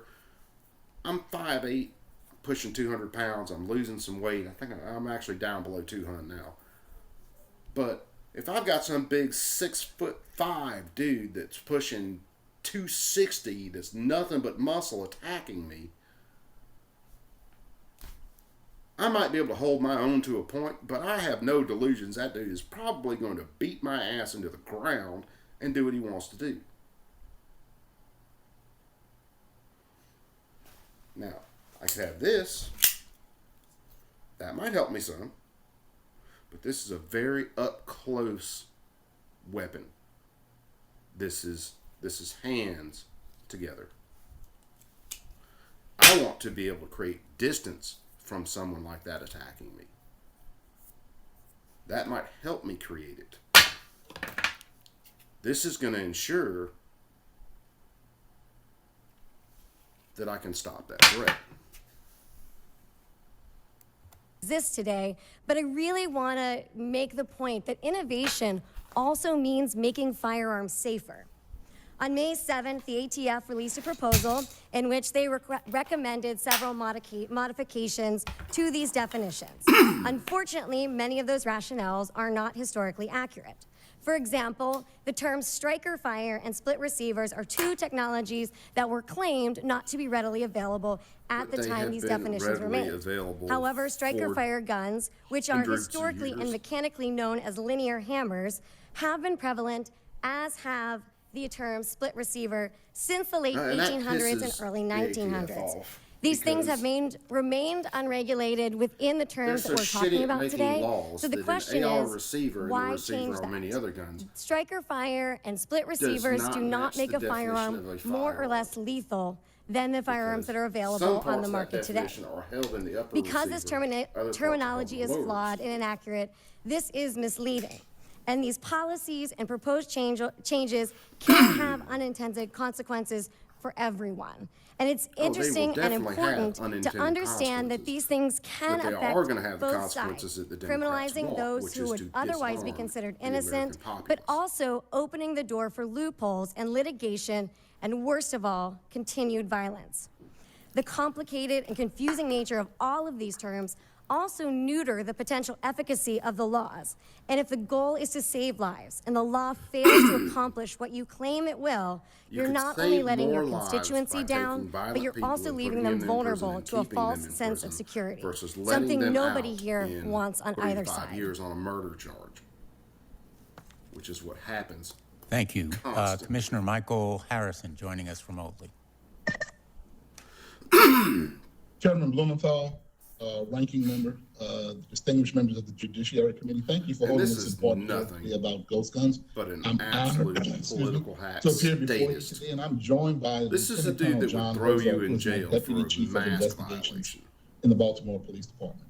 Now, as the commissioner And of his the city Baltimore is a Police Department, giant I lead one of the nation's largest police shithole. forces with nearly 3,000 sworn officers and civilian personnel. I became the commissioner of the BPD in 2019 after almost 3 decades in New Orleans in that police department, which I had the 3 honor of decades in leading New as its Orleans, you let superintendent that for city 4.5 go to years. complete shit. And yes, Now, when I I've been accepted to the job in Orleans, Baltimore, I knew the lived on challenges facing the city were North many, Shore and Slidell especially when it and comes to Tony for a reducing long the time. unacceptable rates of gun violence. For far too long, Baltimore's residents have borne the devastating impact of this violence. However, the data shows that the vast majority of guns used in these violent crimes are illegally trafficked. In fact, last year alone, more than 82% of guns recovered in Baltimore came from outside of the city, And I like and how nearly the came from 65% outside of of those the guns city. were purchased outside of the state of Maryland. Why aren't all those In other Baltimore, we're places working where every these day to guns are break so the freely cycle of purchased gun having the violence with same evidence-based issues as solutions your and community particular policing areas and initiatives? But cities? we face a new threat to public safety from unserialized firearms known as ghost guns. In February of 2021, Unserialized members does from not our mean Southwestern an District 80% Action Team were gun. patrolling It an means a area gun notorious that has for had violence serial number and drug removed. activity. At the very sight Not of a like police it turns vehicle, into a male this suspect magic began death fleeing on machine foot when it while doesn't have holding a his serial front number. waistband, heightening concerns that he was armed. As he ran away, the individual was seen discarding vials of suspected cocaine. Now, police apprehended the suspect and recovered a 9mm polymer 80 handgun with no serial number, which was loaded. Okay, even if this dude had a non-serialized polymer 80 handgun, don't you think the crack cocaine that he was dropping is probably his bigger issue? Do you not think he had that gun on him, much like he would have had any other gun, because he is a drug dealer that doesn't give a damn about spreading death through his community, whether it's with a gun or whether it's with a drug?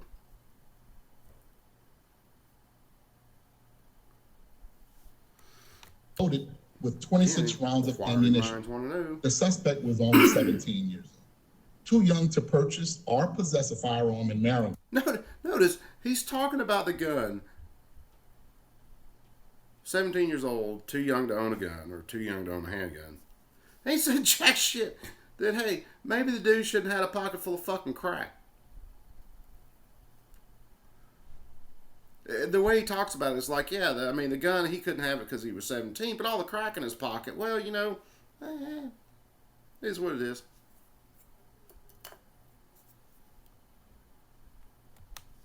And because the gun was unserialized, it was a dead end for law enforcement when it came to tracing it. You caught the dude with the gun and apparently drugs. You have solved that particular mystery, kids. All you need to do is take his little ass, charge him, especially if he's got a record already, and charge him as an adult, and put his little drug dealing ass in prison. On the streets in a danger, in prison, not a danger. Are we missing any links here? Last year, Baltimore had a 300% increase in the number of ghost guns that have been seized in our city. Of those seizures, Baltimore police linked 15 of those ghost guns to a shooting or a homicide. The Southwestern District. If they're unserialized, well, I mean, you could link them through ballistics, I guess. I mean, that would be one way to do it, but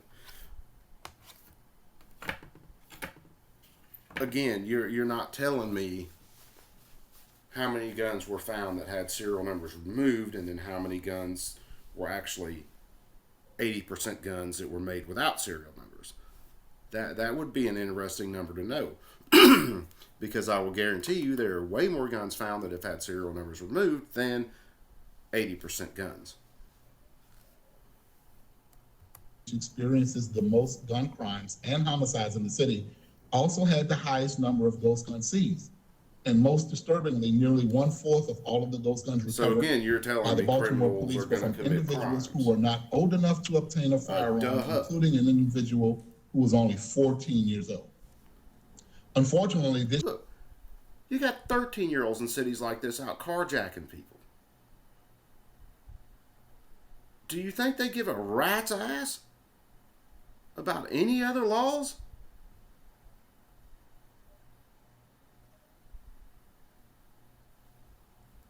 This trend has Like there's a continued cure-all into the for current this calendar that's a year with law, no and signs there's of letting not. up. So far in 2020, we've recovered 83 privately made firearms, which means we are far outpacing last year. At this rate, we are on pace to seize upwards of 300 And ghost even guns, if they are and this will be in the confiscating all range those of 10 to privately made 15% of firearms, all guns recovered this year. buckle in the up, city. Buttercup. As alarming as these statistics are, this growing problem is not unique to The Baltimore. technology's out there. Cities from New York to Los Angeles are experiencing signal's out a there. similar There's no explosion stopping of that ghost signal. guns. And due to the lack of regulation, they've quickly become a weapon of So choice for traffickers why are and you going to criminals. go after And unless the action law is taken, I only expect this problem to prosecute get the worse. people Let who me are actually explain. committing the crime? A ghost gun is easy to obtain. Gun traffickers no longer need to work with unscrupulous dealers or gun shows. A criminal can go online and purchase the parts to create a fully functional again, firearm with only Most of these a criminals few aren't clicks going of a out and mouse. actually making Then a their ghost gun is own untraceable firearms. for criminals and those involved in They're illicit stealing activity. A ghost gun firearms is or they're attractive buying because it's firearms that difficult, if someone not else impossible, stole. to trace That's when the you use the majority crime. of the guns that A they're ghost getting. gun is anonymous because the ghost gun parts are not currently regulated as guns. Individuals This is are all not about required being to able to undergo a track background check every single when purchasing them. firearm. That means every people who are single prohibited part from of purchasing a firearm. weapon, for And it's example, a not to convicted affect the felon criminals. or a convicted abuser, It's to for know example, can whether become you or armed I by assembling a have ghost these. gun. And then a ghost gun is dead. Why would they Just wanna like know any that? firearm made by a licensed manufacturer, ghost So guns when are they fully go into their functional, licensing just as schemes lethal. or the If insurance criminals are schemes, turning to like I've ghost covered, guns, what does it mean for law enforcement officers they in will know Baltimore and whether other you have a communities? firearm or not, and Simply whether put, you are ghost guns add a meeting new level their of danger to insurance our work, requirements or their and when criminal registration elements can requirements. evade a background check with The ghost criminals gun, are law still enforcement loses going the to be ability criminals. to keep firearms out of the hands They're of just going to dangerous create a whole individuals. class of When we new can't criminals. trace recovered crime guns, there's no way to identify trafficking patterns. It makes our job much more difficult and puts lives at risk. Last week, the DOJ issued a new If you proposed guys regulation halfway that would did your bring ghost job, you guns would in know line where with they're our federal getting the firearms. guns, how they're getting the guns. This action is critical Just like you and already needed. know where the drugs Most are coming importantly, from. it will save lives. And last time Now, I as we heard, applaud the the Biden drugs aren't administration for serialized. taking action, I hope that Congress won't lose But we sight can of the need to figure help out trafficking Baltimore patterns and for other drugs. cities You're that are trying to tell me struggling we with can't daily figure them out crime for violence. guns? Passing gun safety legislation must be There a we go, priority to gun protect safety. the public It's and provide gun federal control, support so not communities can gun interrupt violence safety. before it becomes deadly. I very much appreciate the opportunity to testify in this So important this is a hearing. guy who's been and in look law forward enforcement for to your decades questions. and let cities go to Thanks shit very much, underneath his watch Commissioner. and thinks that more Now, laws are going remotely to help. turn to Rick Vasquez. Senator Cruz and Senator Blumenthal for allowing me to come to this hearing today and express Why in the hell don't my they have informed people up opinions. there from My name is places Richard, like Richard Rick JSD Vasquez, and it's a privilege to 80% armed, provide testimony from PA today to actually on proposed testify at regulations and hearings like statutes this. pertaining to homemade firearms. I am very familiar with the issue of homemade firearms and the related regulations pertaining to them. As a firearms consultant, I frequently represent the firearms industry and clients that are currently Now, in the business of I making realize he ATF represents the approved firearms industry, non-firearms, Why are you not non-weapons that talking are to molded people from who are plastic actually working or in cut from industry aluminum with billets? these products? It's from this experience that I say that I'm very concerned about ATF change definitions and regulations will affect this industry. My background in a quick synopsis is a 21-year career in the Marine Corps. During that time, I served at Desert Storm and as a detachment commander on embassy duty in Moscow, And Russia, which is the kills me pinnacle with of some embassy people duty. like this sometimes. I I also mean, I served realize, as chief dude, instructor thank you of the for your Marine service. Precision Weapons Shop and was responsible for introducing the But Barrett 50 again, caliber sniper where are the rifle guys to from Marine like snipers JSD, during Desert Storm. 80% arms, After the USMC, I worked as any a firearms number of different instructor people trainer who are working for diplomatic or security service. producing I was later employed by ATF, the where I worked as a 80% firearms technology components. expert until I retired. While I was employed by ATF, I wrote the first formal standard operating procedures for the technology branch. I traveled Well, on that's right. numerous This guy did occasions work for ATF to in the Mexico, technology Central branch. America, So, yeah, I get it. Haiti, France, Canada, Australia, I get and why he would numerous be here U.S. doing this. states where I provided training on firearms identification and So he's trafficking. working for a fat During, D. during these training events, we instructed tracing, fat and I physically traced thousands of firearms. As a firearms technology expert, I was the first person to bring homemade firearms and 3D printing to the attention of ATF leadership. This is not a new issue. However, it is being this stuff's used as been an around attention forever. getter to give the ATF an And with opportunity 3D to printers change these days, and the regulations. improvements in 3D printers, I this would assisted in go on. developing the Advanced Firearms We Identification will Training get to a point for where being able ATF's to industry print a operations frame would investigators, be just and while as assigned good to Firearms as Operations the Division, injection molded I was the stuff that we technical get. expert that provided the It's just expertise on a improvement in training process, program improvement in that materials. provided knowledge on parts kits guns to all of ATF in 2013. And I that have read the technology proposed will come. rulemaking, and I am concerned that these regulations do substantially And as that more harm than technology gets good better, and do little more to nothing to stop crime. economical, more and From more my people will get experience, it. most people who are Plenty of putting people homemade with 3D firearms printing into illegal firearms commerce right now, are convicted felons which is or persons that are completely criminals. legal. And these new laws will not hinder them. It will only hinder But there are law-abiding limitations with citizens 3D printing as who will far as respond frames to and the, stuff because to the how the changed material law. actually bonds I while it's believe there will being be little printed. to no effect on reducing crime by You regulating don't get these as homemade firearms. strong of If we want to stop crime, a lawmakers frame and as you do if enforcers something's like should be injection going molded. after firearms But traffickers, it's coming. But seriously, the criminals you that think have a criminal guns would and give a sell shit them over to other that? criminals, not I mean, law-abiding they're just going to print citizens a one off. who choose to They manufacture them print the at gun, home. assemble it. We should spend They more have that time and knowledge. attention writing They'll go do their anti-trafficking laws drive-by. and They'll providing drop that gun enhanced on the firearms ground. training to our law Hell, they may enforcement be smart personnel, enough to pull the not slide regulating a lawful business. because that is an expensive Moreover, component. we You need just to drop the frame acknowledge and go. that completing a firearm for personal use is not cost-effective and is not as simple as it appears. Oh, it These definitely non-firearms cost castings and effective. moldings have been properly Not doing classified by one from, like, ATF polymer and frames should stuff, not change. especially if you do. The primary effect of the new rule or other potential regulations treating these molds as firearms will Stuff be the like removing of a hobby this, from law-abiding where you're putting a citizens. pretty It appears that the main goal good of this slide regulation and of lawmakers RMR. Yeah, my front interested sight's in this removed, my back space sight's is still the on, but I'm gonna application put of a suppressor serial height number sights on. to homemade Extended firearms. barrel. In my all the opinion, stuff that I would this really is not want only on. unnecessary, it is the beginning of a form it's of not registration. In necessarily addition, less the effect of the new expensive rule or on the firearms economical to industry do your own. will be economically devastating. Printers have These are made it persons that have found a little niche bit industry better. without having to be licensed. The new regulations will force them to be licensed, But which again, will take away the market of law-abiding as citizens making their own as far firearms. as these guys are Finally, pushing printers The right trace now. data on quantity of homemade The firearms printed frames traced still aren't as under strong as proposed something that rulemaking is not actually supported injection molded by like ATF's annual trace data.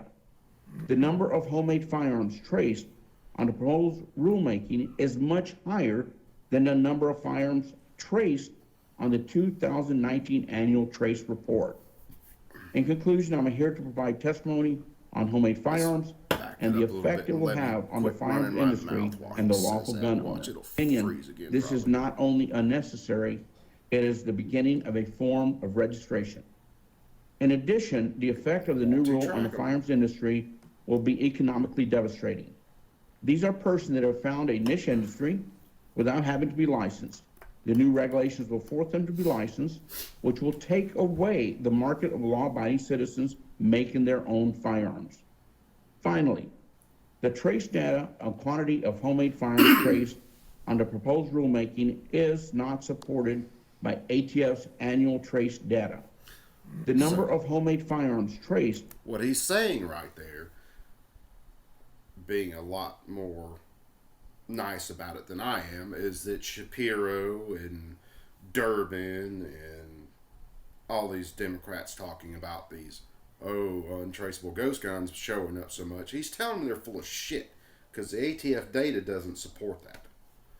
And the ATF puts out like their national crime or the national crime statistics and stuff that they put out just about every year, where you can go in and you can look at this stuff. You can break it down by category.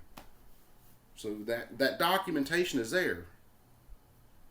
FBI statistics, the Uniform Crime Report, all that stuff's out there.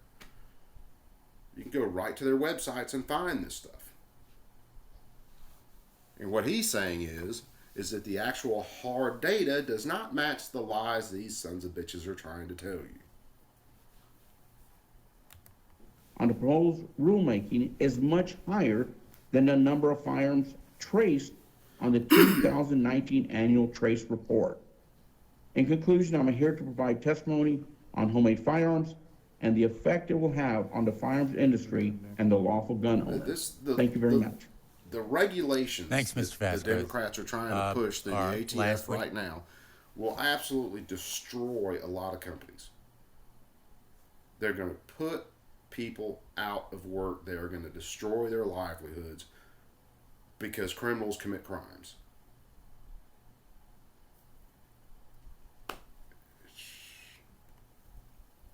You know, give me a sec. I'll be right back.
All right, let's get back into this. This is Nick Saplina, who joins us today. Thank you. Thank you. Good morning, Chairman Blumenthal, Ranking Member, and distinguished members of the subcommittee. My name is Nick Saplina. I am the Managing Director for Law and Policy at Everytown for Gun Safety. We're the nation's largest. Yeah, it figures the Democrats would bring Everytown into this. Because all they're going to do is parrot the lies on all of this.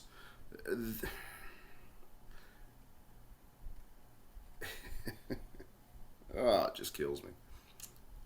All right, let's get back to this weasel. Gun Violence Prevention Organization. I appreciate the opportunity to appear before you today, and I'm grateful for your attention to this important public safety issue. Firearms banned. Ghost guns are unserialized homemade firearms that can be quickly assembled and acquired without a background check. They include firearms with core parts made using 3D printers, milled with the assistance of a computer code, or simply drilled with aid of a jig kit. I first learned of ghost guns prior to joining Everytown when I was special counsel in the New York Attorney General's office. In spring of 2015. Now, notice where he's coming from. The New York Attorney General's office. They are absolutely anti-firearms ownership. These are the people that would lock you up. And there have been cases where someone was traveling with something as simple as a magazine and found their way into New York where they had a layover and their baggage was checked and they were promptly arrested for having a magazine. And I don't have, yeah, I do.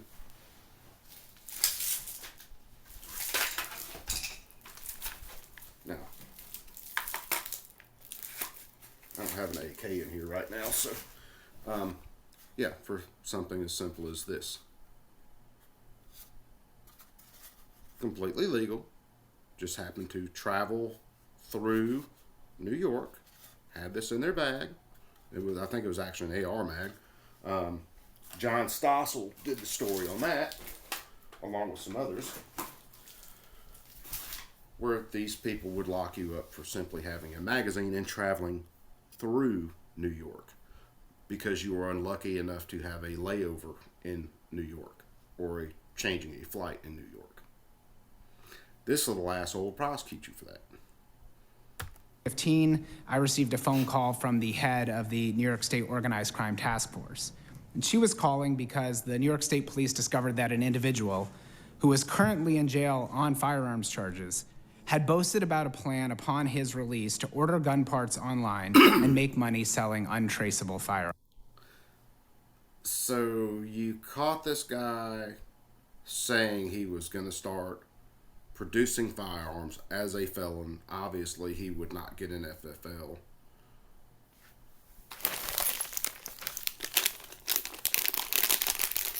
And I can pretty much believe that they caught this dude because he's probably dumber than a damn bag of hammers. She asked me, how was this possible? We soon found out that the answer was ghost guns, an end run around the law that... Understand, these things have been around forever. They didn't just pop up in 2015.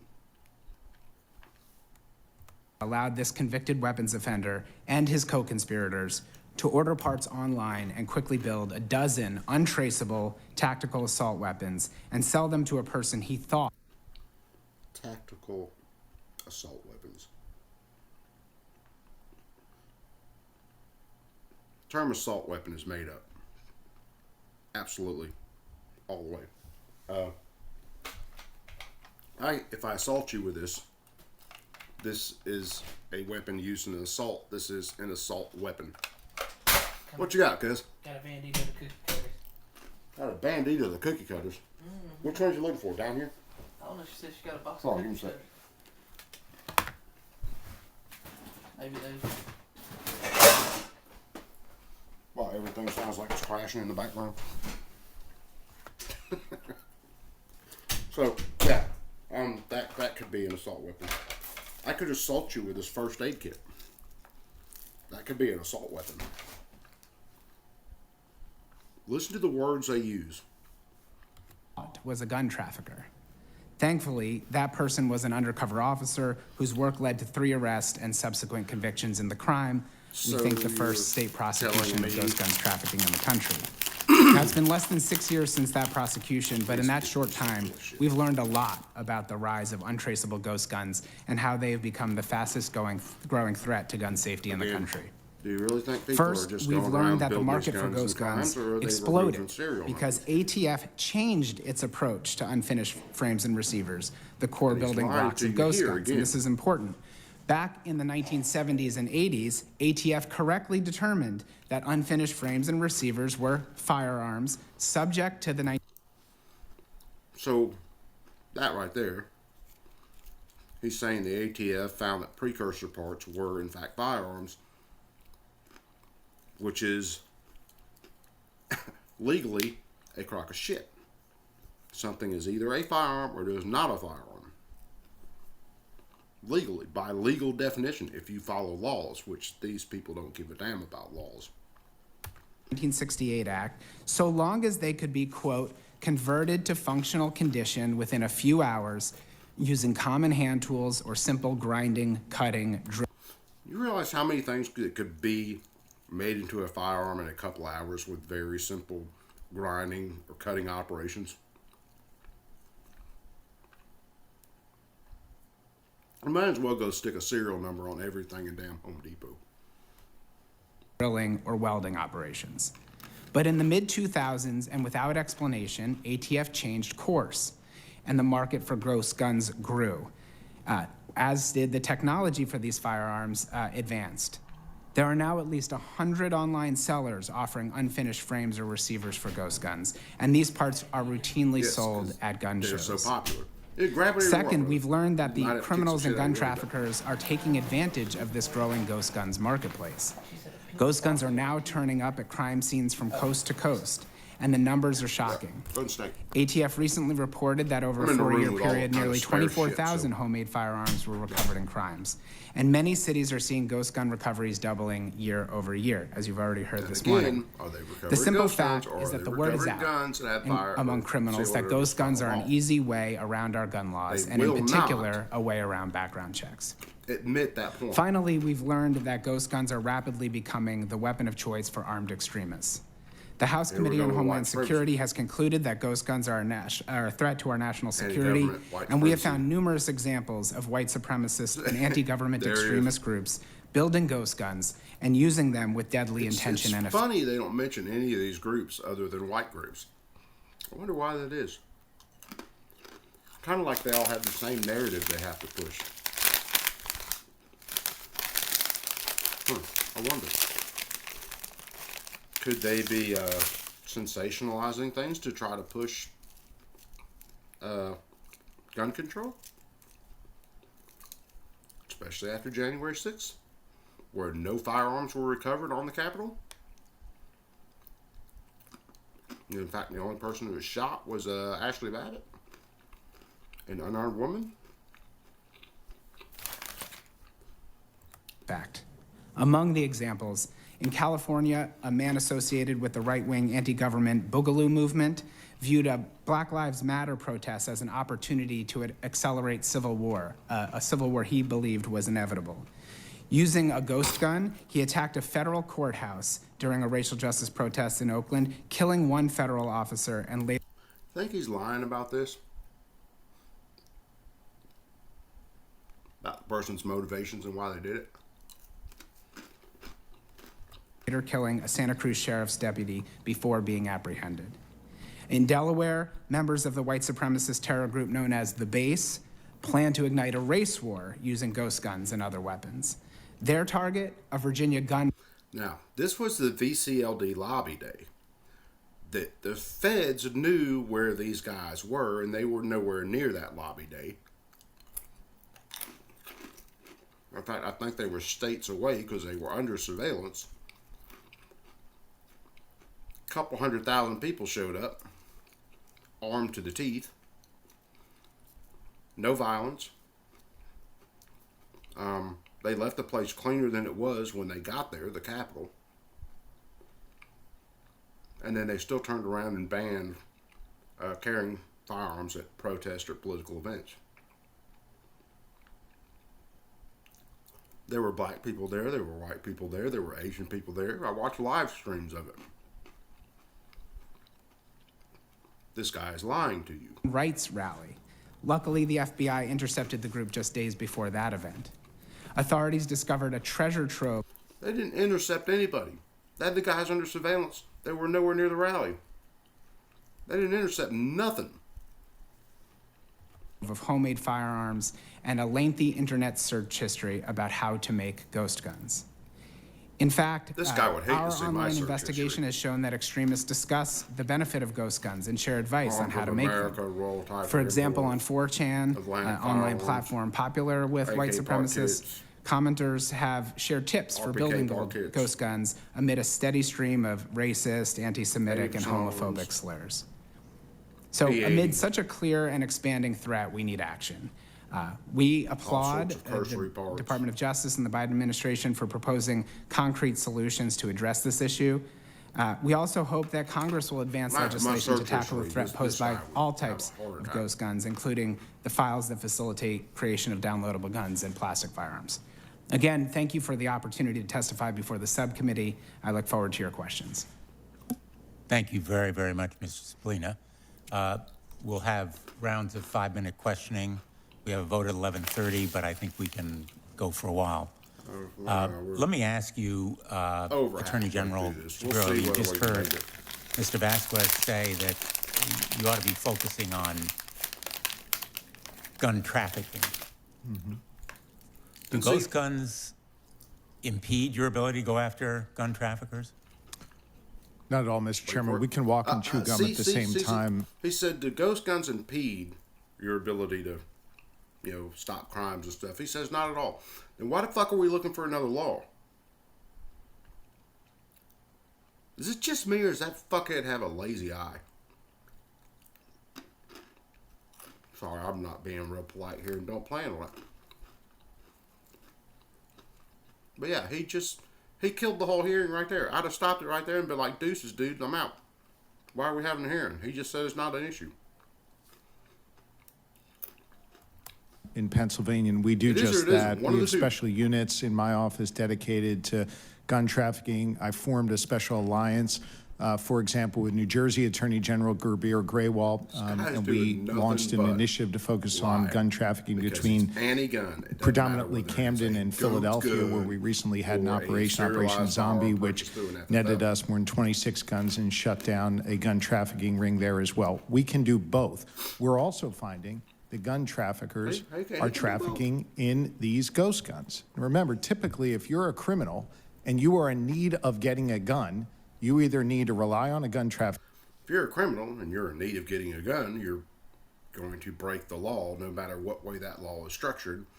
And there are still plenty of people out there breaking into homes, breaking into cars, and supplying the black market with guns. Hey, let's try this. Let's make drugs illegal.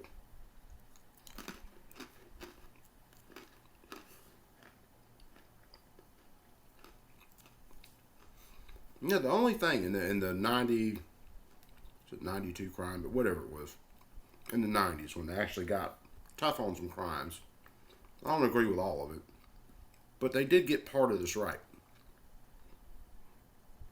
You have someone out there shooting people, murdering people, you lock them up, and you lock them up for a very long time. That way they're not back out on the street shooting people and robbing people. We're going the exact opposite of things right now. Government never can get things right. So we are releasing people who are murderers and violent criminals with very light sentences now, all in the name of social justice. Racial justice, justice, I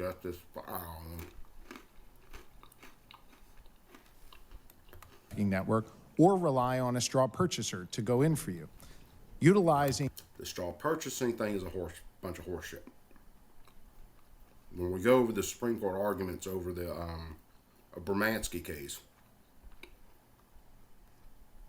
you'll see this is still all comes down to gun control, being able to track guns, and wanting to register guns. That guy might as well be swinging a big pink dildo around it and make more sense.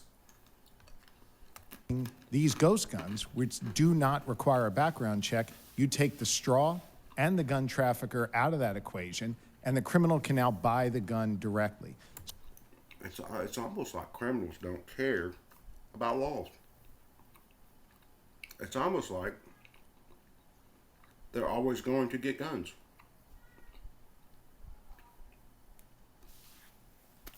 Criminals got guns long before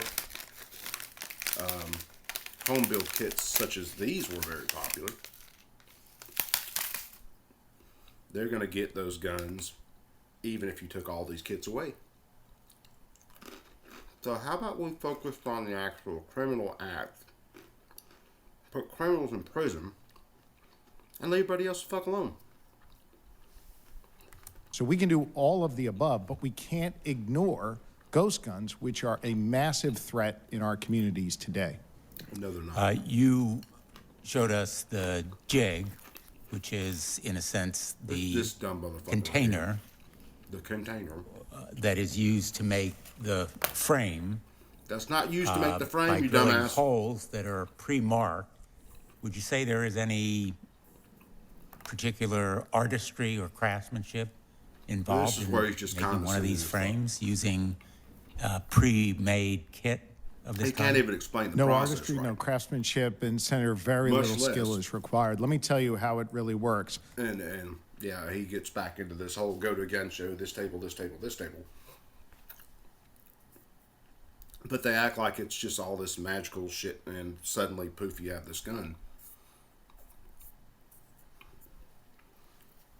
Which, I mean, Polymer 80, not a very hard gun to build if you have any kind of technical know-how. Getting your pins aligned and getting them straight to where they're not offsetting your rails or upsetting your rails in one direction or another. Being able to troubleshoot any sort of issue with that, or issues with trigger installs and stuff like that. Yes, this takes some technical knowledge. This isn't just I suddenly walk past it and it jumps and it's a functioning gun. But even if it did, what does it matter? That frame is an unfinished frame when I get it. How much work I have to do to that frame is inconsequential. You go to the gun show, you go over to table A, and you buy this. You then go over to table B, you get the other parts. And by the way, table B is this far away. And as I talked about in the example of the York And then County you go to a person gun who show, finishes they'll the frame assemble for it you, for you which- right there. In fact, they had a criminal who was a white supremacist do Okay, There, it gets into that same damn lie. If that person was actually doing that, they are committing multiple felonies. Why wasn't that dude picked up and put in prison?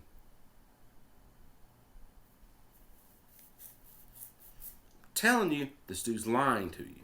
And the only reason he can do it is because he won't get called on it by the Democrats on the committee. They won't get called on by the Republicans in the committee because they're spineless. When he says that shit, it should have been, where is your documented evidence? What is the case number? If not, he did take an oath to tell the truth in here, and he is perjuring himself. In the work for you right there.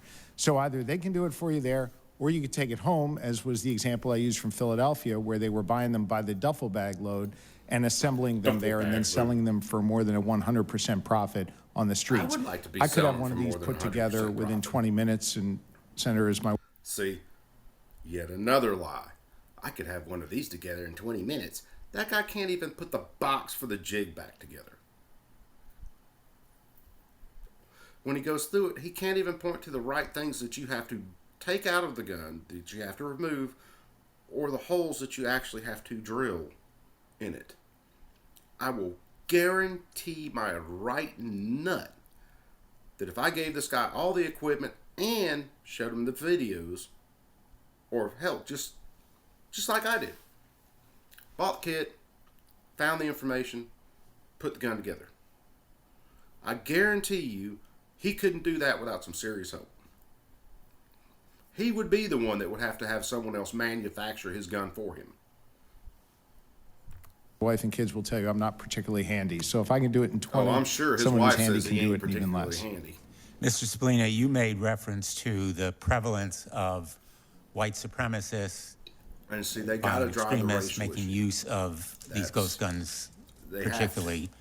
Why They've is got to that? drive the fear porn. They've got to drive up the narrative. They've Well, got to ratchet it Senator, up. these guns are optimal for those groups. They appeal to these groups precisely because they are an end run You act like around our freaking people federal couldn't and get state guns any laws. other So way. if you are And they trying to certainly stay can. off the grid, if you are trying to amass an arsenal without they're even more worried your about local someone gun staying dealer off the grid. See, he getting gets wise into to that. it, ghost guns. Stay off the grid, amass an arsenal. Why? Because if you make multiple firearms purchases, that's like, and I know with handguns, if you make multiple purchases within a certain amount of time, that has to be reported to the ATF.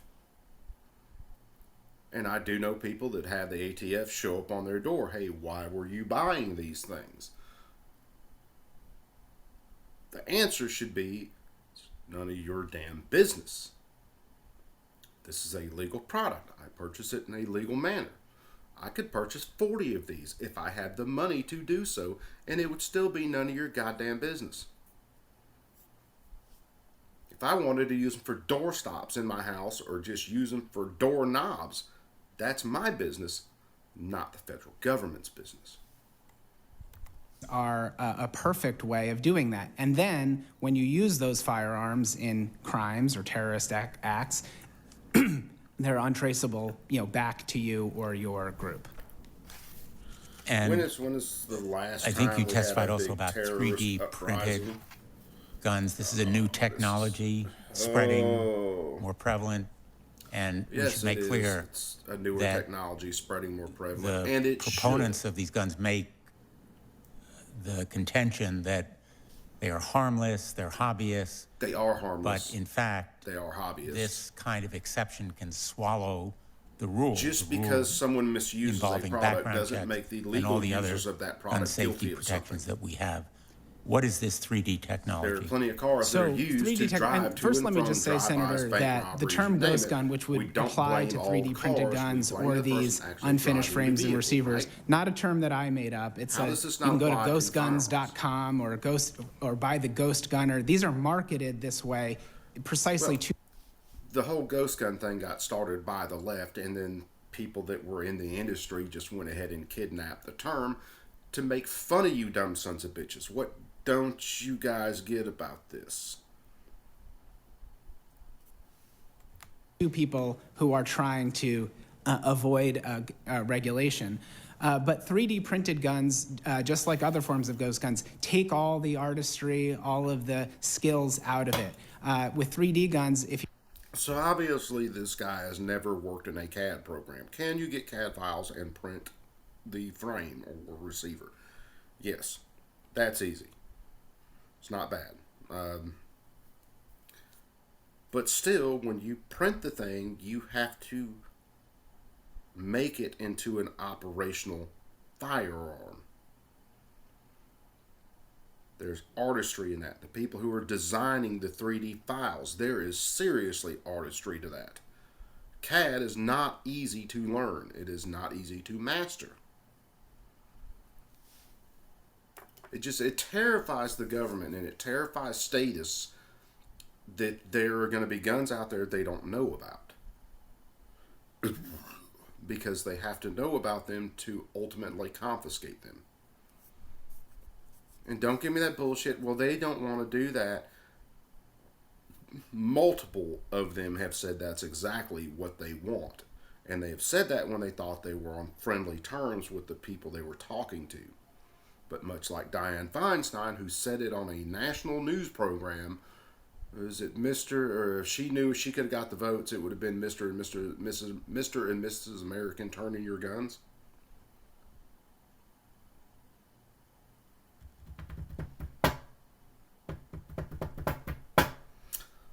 You have a master file that's essentially the blueprints of the firearm, and you have the appropriate 3D printer. You can print either all or part of a firearm. It is. I would like to see the printer that prints the springs, all the pins that hold the firearm together, mag springs, prints the actual barrels, prints the ammunition, because that would show up on metal detectors. I mean, I would really like to see that gun. That's some serious technology. Newer technology. It is less available to the end user, but it is there, and we are seeing fully operational firearms printed either in plastic or in aluminum. I know there are metal printers. I've seen videos of them work, and they can print in stainless steel, all kinds of stuff. Metal powder, heated, extruded. Do you know the kind of money it takes to get even a small metal printer? Hundreds of thousands of dollars? This isn't Jeffro in his garage printing in metal. And then there are still things that you have to do to ensure that that printed metal is actually bonded into one piece.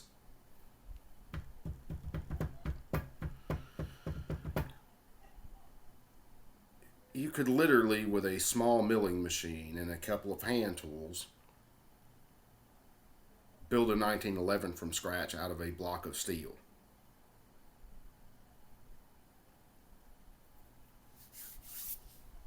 Before you could afford to get a fucking metal printer? My last question on this round is to Commissioner Harrison. Commissioner Harrison, what kinds of crimes have you found that these ghost guns are involved in? The same type of crimes that any other gun is used in. That's the point.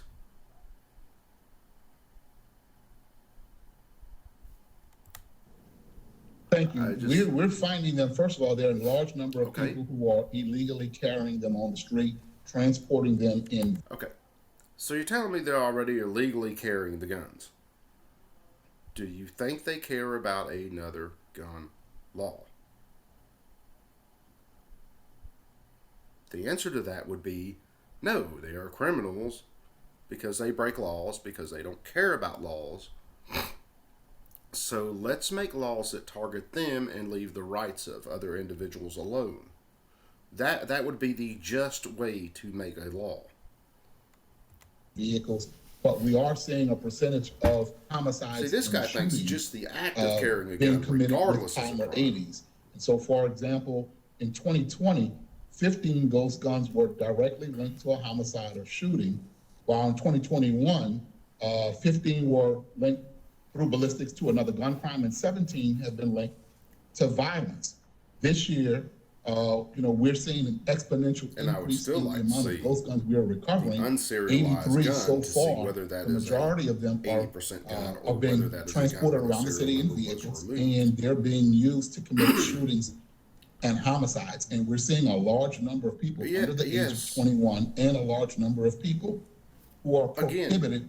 These criminals don't care about murdering people. Do you think they care about another gun law? And are using them in those homicides and shootings. Some of them are being left at the scene.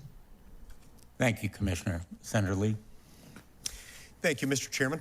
Mr. Vasquez, I'd like to start with you. Thanks for your service to our country, and thanks for your willingness to testify in front of our committee today. Come on. There are a number of people, including you, who have raised concerns that this proposed rule could be the beginning of a national firearm registry. Could you explain why? Now, see, these Democrats will tell you they don't Yes, want sir, a and registry, thank you for that question. I'd like to expand on that somewhat. One of the things said earlier was that citizens were required to serialize firearms since the beginning of the Gun Control Act, and that's incorrect. 923I of the Gun Control Act specifies that only licensed manufacturers and licensed importers are required to put a serial number on them, so that an individual could still manufacture or build his own firearm without having to put required markings on it. And as far as turning this into a registration, I know the burdens that has already been put on gunsmiths. There's a fine line between what is a gunsmith and what is a manufacturer. And the proposal was to have ATF, the ATF proposal was to give gunsmiths the ability to put serial numbers on homemade firearms for people who wanted to make their homemade firearms. And then they would mark these with a portion of their license and an annotated serial number. I could see in a very short period of time where ATF or Department of Justice would be contacting these gun dealers by their license number and asking them to produce the amount of firearms that they serialize for individuals on a daily or weekly basis. And then it comes, and like I said, when it comes to the point is, if I make my own firearm, I'm not required to serialize it. So why should I put a serial number and give it up to somebody else and have them put it in some type of registry? And that's what it becomes. Now, to be clear, most firearms that are used to commit crimes are obtained illegally in order to circumvent the next background check system. So in many cases, they're stolen, or they're bought by straw purchasers, or they're purchased on the black market. Even the Republicans fall. All of these things are illegal under current law. Now, in light of this, how will serializing 80% lowers and requiring a NICS check on law-abiding Americans who purchase them, how will that make us safer? Senator Lee, that is a great comment, because criminals do not fill out 4473s today, and they do not do NICS checks. So they will continually look for a loophole to find an illegal firearm. They are not buying firearms the way you or I would, and there will never be a shortage of firearms for criminals. As I said, I've traveled all over Central America and Mexico on behalf of ATF, and there was no shortage of foreign-made firearms. When they run out of firearms that they can obtain in the United States, they will find other markets. Then it'll really get bad when they start bringing in these military-grade firearms made in China, Russia, Yugoslavia, and other countries, because criminals will always get the firearms they need to run their cartel organization. Ms. Lubinsky, as you mentioned in your testimony, there were over 112,000 attempted straw purchases in 2017, including the San Bernardino shooters. And that whole number is not attempted straw purchasers. All right, the NICS system is horribly screwed up. and it comes back, most of their denials are denials for people that just have matching names or names that sound similar to people that have been convicted of crimes. Who enlisted a neighbor to purchase on their behalf. How many people were prosecuted for attempted straw purchases in 2017? According to my documents, 12. Okay. You want to know why there were only 12 that were prosecuted for that? Is because the vast majority of those instant background checks that came back as a prohibited person were false positives. That's why there were so few prosecutions for it. And the prosecutions they did do on them, I will be willing to bet, come here, were like a lot of others that I've seen cases on to where they never should have been classified as a straw purchase. 12 out of those 112,000. 12 out of 112,000. So they don't go after very many so of those who do it. So they're not even doing that. Begs the question, why do we need more laws in order to cover what's mostly being done only by the law-abiding and would be more likely to be done only by the law-abiding here? you were correct with that assertion. We all know that there are already laws on the books that are not being enforced. But this is also another issue because the terminology that's used in most of these laws that go around firearms parts and features, which is really something that's a 20th century phenomenon in gun laws, the wording ends up being so confusing, convoluted, that it ultimately opens us up to not really be doing what everyone's saying that it's doing. It basically waters it down and isn't accomplishing the goal that people who believe in a certain pro-gun control claim that it is. These do raise significant concerns. And the Second Amendment, which we've had in place since 1791, itself has roots in English legal history stretching back hundreds of years before that. We've got to be very careful before we tinker with that right, especially when we have to take into account what any proposed change in the law will do to the law-abiding and what that would even gain us. Separate and apart from the constitutional questions, it's imperative, as part of the analysis, to look into what this is going to do who are already abiding by the law.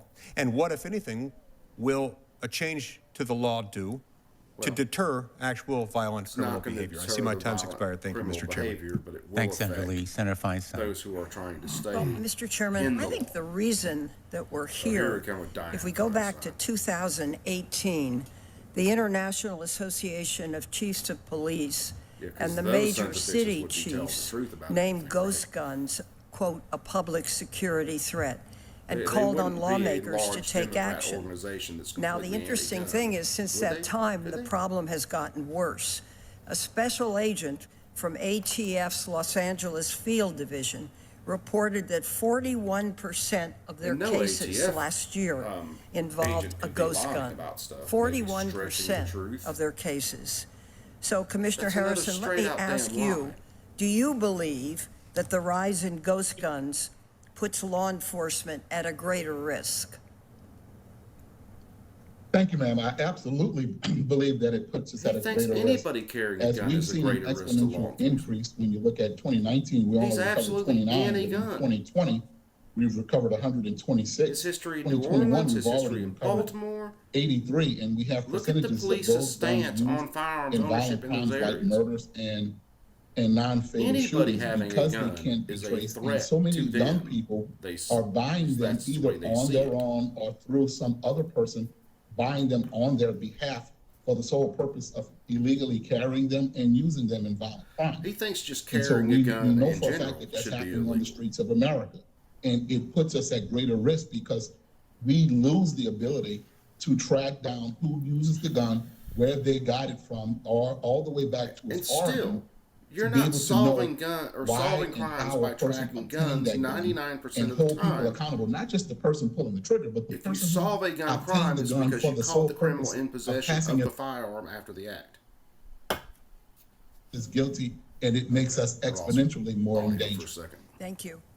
Attorney General Shapiro, how has the rise in ghost guns affected law enforcement in Pennsylvania?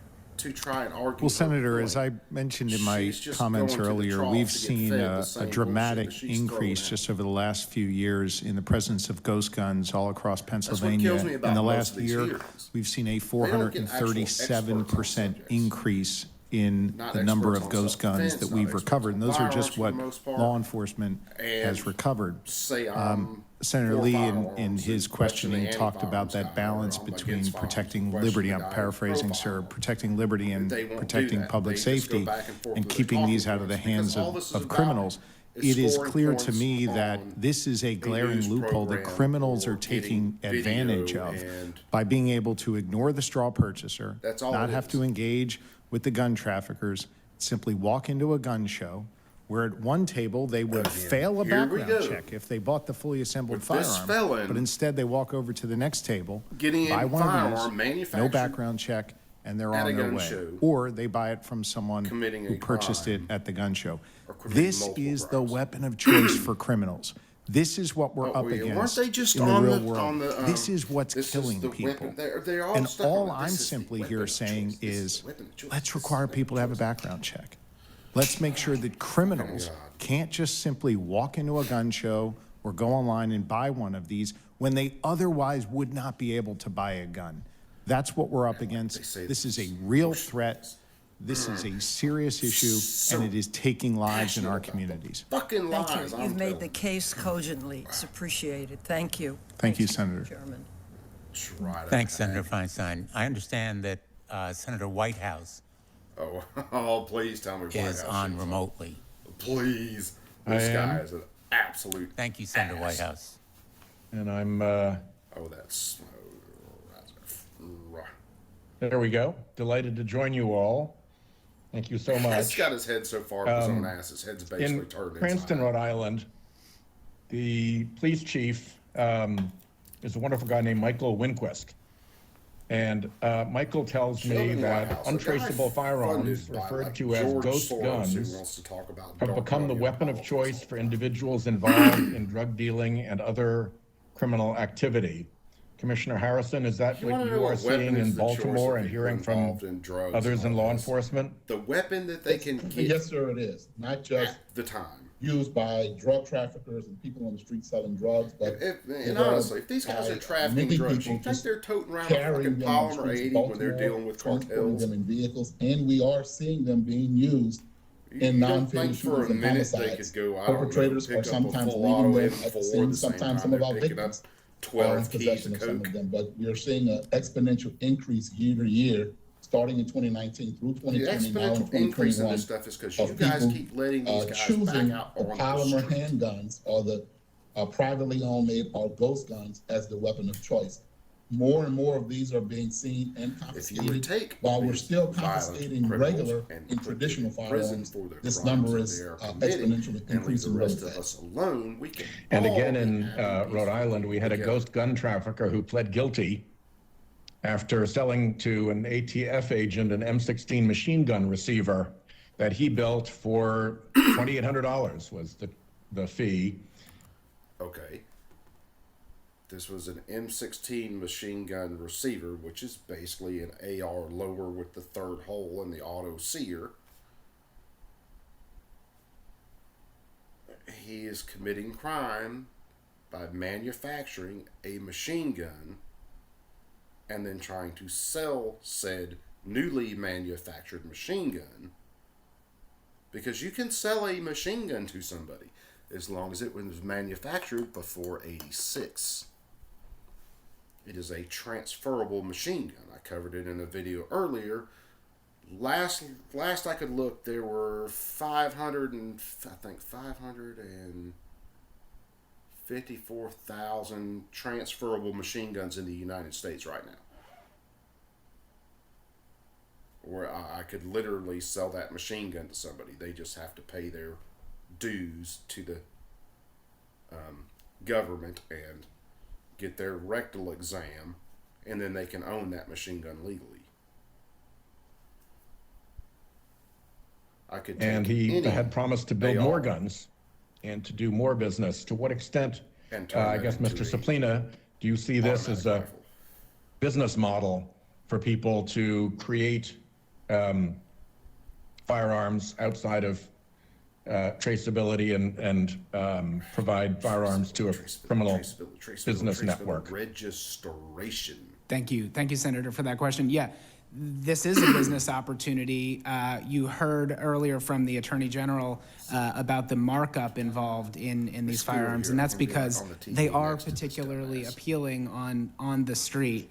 But let's take a step back. If you are seeking... Because of their anonymizing characteristics. Exactly. Because they're unserialized, because there's no history associated with them. When you acquire a gun illegally through an underground network, you don't know where that gun has been or what crimes are associated with that gun through ballistics or otherwise. I guarantee but with those guns, explore that with you just a minute? Sure. With you and I guess Attorney General Shapiro as well.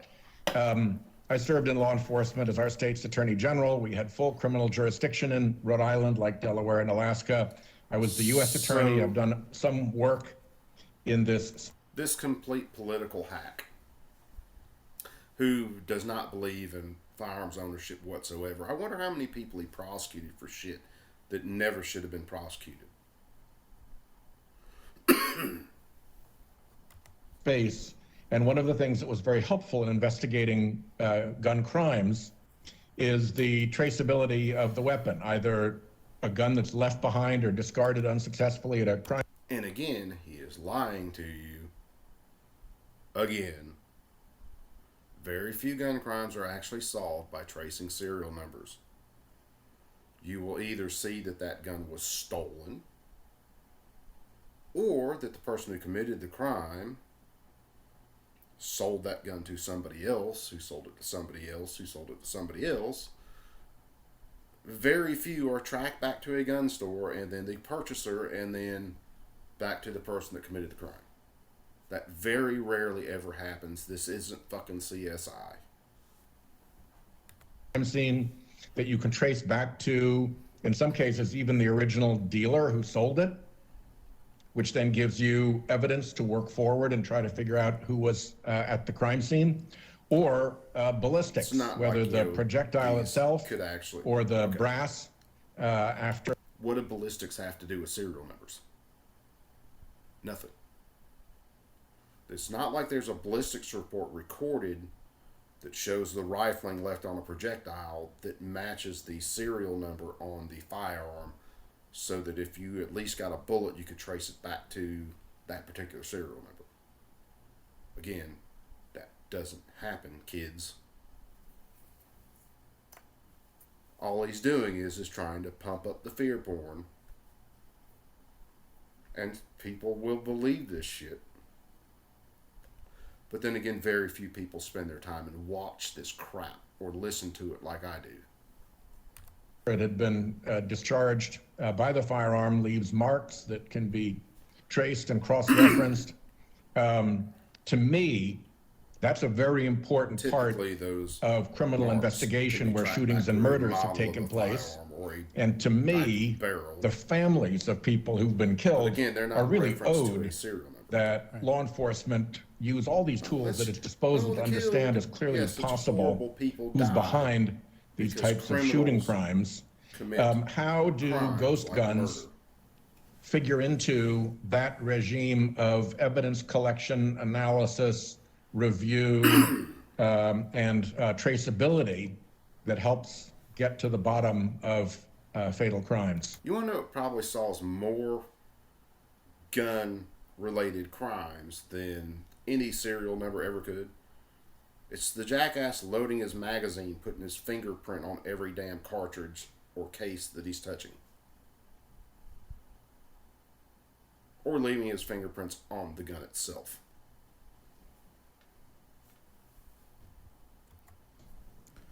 Well, Senator, they don't fit into it. If you go and shoot someone with one of these ghost guns, you're not going to learn anything about the history of that crime gun from the E-Trace system, which is, I believe, what you were referring to, because it's not in there. It's unserialized. In fact, under state law here in Pennsylvania, I'm required by law to track all crime guns and to trace them. And indeed, we are unable to do that with ghost guns because they are unserialized. That's the issue. You're unable to do that with any gun where someone removes the serial number, which happens to the vast majority of crime guns. Why? Because it takes zero skill to take a file and remove the serial number off a firearm. It takes some time, and it takes some work and some knowledge and some tooling to be able to produce a firearm. We are not able to do that traditional law enforcement work that you did during your time as Attorney General, that General Nerona And does. just to be clear, you do that in order to solve crimes and help victims, not to create some kind of weird national registry or database, right? Of course, we've had serial numbers on guns for quite some time. We don't have a registry. I'm not advocating for a registry. What I'm advocating for is crime. Advocating for a firearms registry. There's legislation right now that every one of these sons of bitches would sign to make a full-on registry of every firearm. Victims. I'm advocating for safer communities. I'm advocating for keeping guns out of the hands of criminals. And to simply require a background check and the serialization of these guns will go a long way to doing that. Nothing these guys Thanks, Attorney General. are going to keep guns out of the hands of criminals. Nothing. And Chairman, thank you. Terrific hearing. Well done. Single thing. Thank you very much, Senator Whitehouse. Single thing Really you're talking appreciate about you joining a us. single crime. We have time for additional questions. I don't know Why whether there are are we other sitting Republican around members who having want to hearings participate like remotely. this when there are plenty of other hearings that we Apparently can not. I'll begin another round of questions. Let me begin where because he's going to flap those guns. Senator for as Whitehouse long as finished. Mr. Suplina, you have been dealing with ghost guns and focusing on them for a long time. And I've been struggling with this idea that somehow putting serial numbers on them would lead to a national registry of guns. Again, there are bills in the House and in the Senate right now, and I do believe he sponsors one of them or co-sponsors to, in fact, create a full-on gun registry.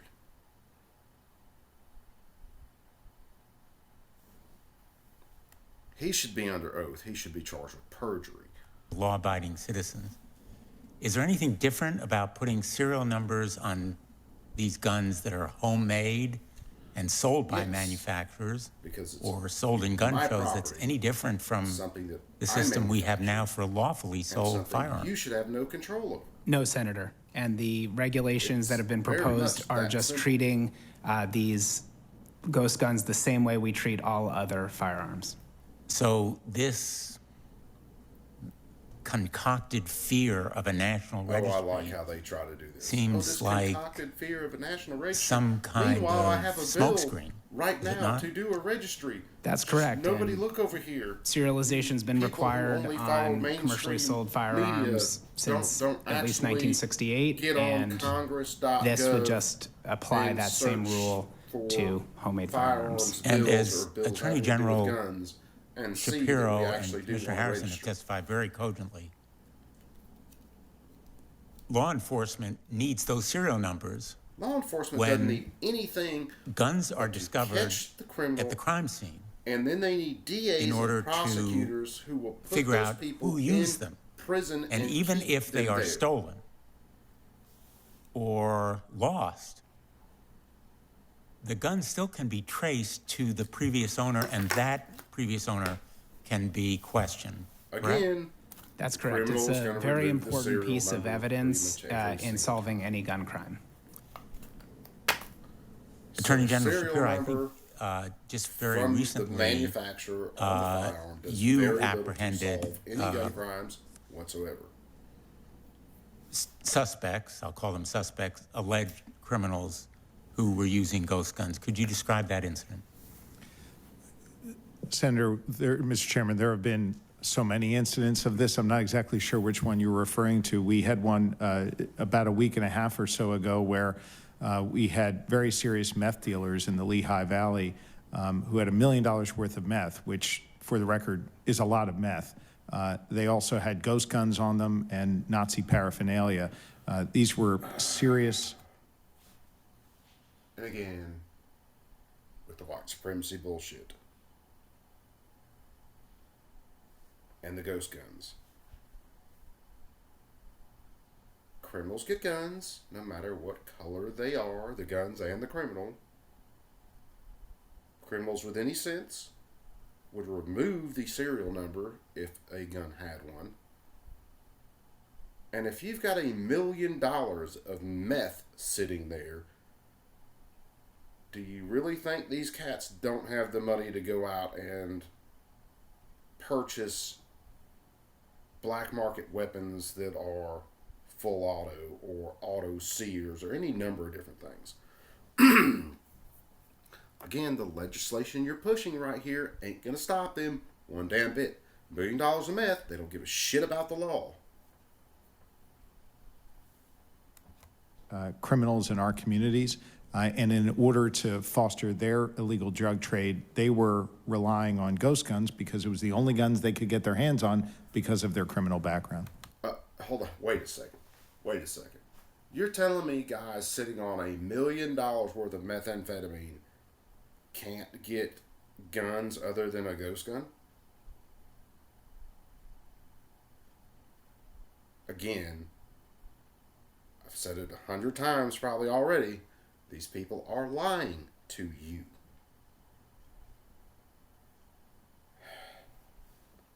I don't think you can get him for perjury on that one because he's just kind of tweaking the truth a little bit. But he's absolutely lying. And if any of these Republicans had the balls, they would call on him and tell him, let me get this straight. $1 million worth of meth, obviously these people have some pretty serious cash flow. And you're trying to tell me they can't get their hands on guns other than like ordering a P80 kit?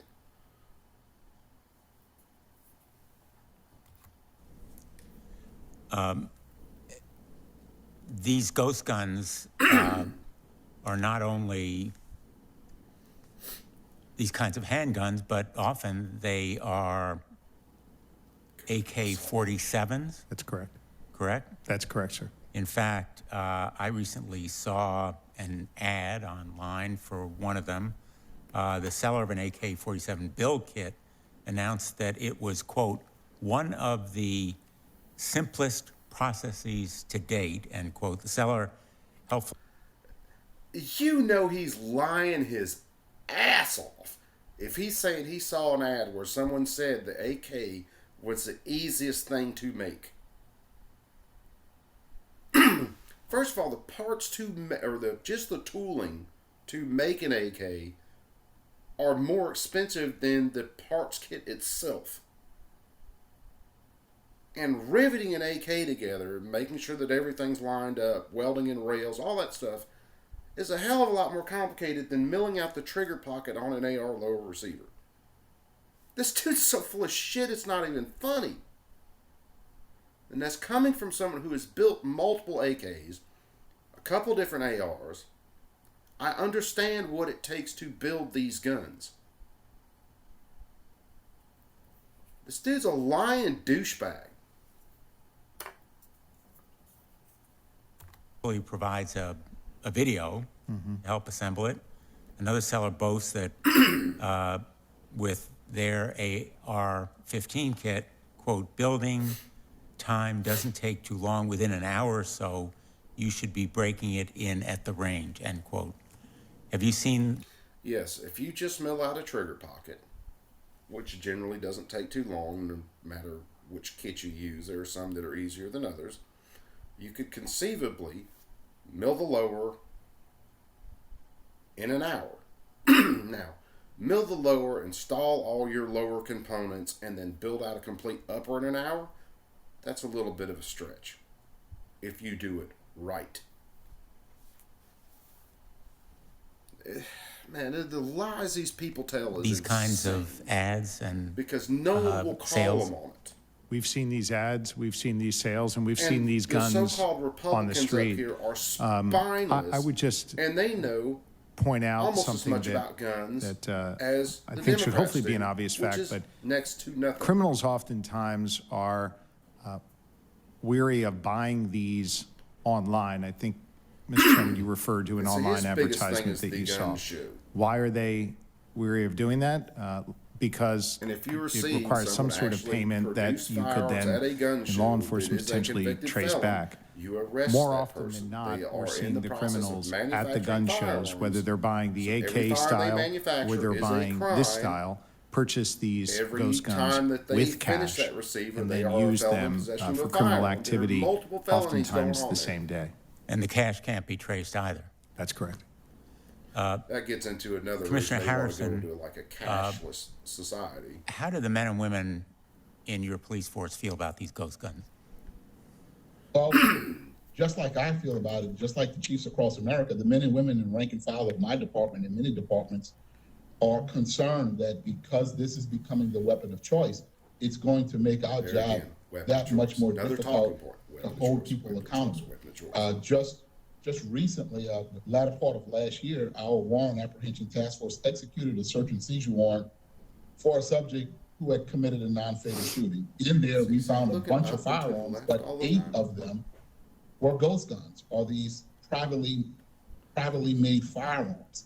And we were unable to determine how he acquired them, where he acquired them, from who would have sold them or given them to him. Now, while we can do ballistics checks to tie them to other shootings, perhaps it is unknown to us how we hold people accountable who would have bought these guns, or even if he bought them for the purpose of selling them and putting them into the hands of other people. And what we're seeing is a large number of people under the age of 21 who are not allowed to purchase or carry a firearm now in possession of these ghost guns. So the men and women of my department, and as a leader in a number of policing agencies, talking to chiefs every week and every day, we're all very concerned that more and more people who should not have them are getting them, and more young people who otherwise would not be able to get them are getting them, and they're untraceable, and crimes are going either uninvestigated or unsolved. Thank you. Mr. Splina, you mentioned in response to one of Senator Whitehouse's questions that the motive of the manufacturers of these ghost guns is hardly to promote the Second Amendment rights of people buying them. They're making these ghost guns.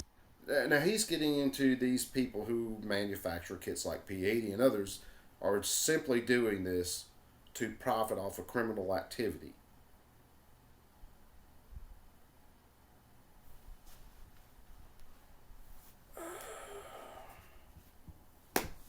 It's not like these guys could be, I don't know, pro 2A, like firearms, like building firearms, decided to go into business to aid other people who are like-minded to build firearms, don't believe in government restrictions on firearms. It's not like they could be that. They just got to be money-grubbing people who want more criminals killing people.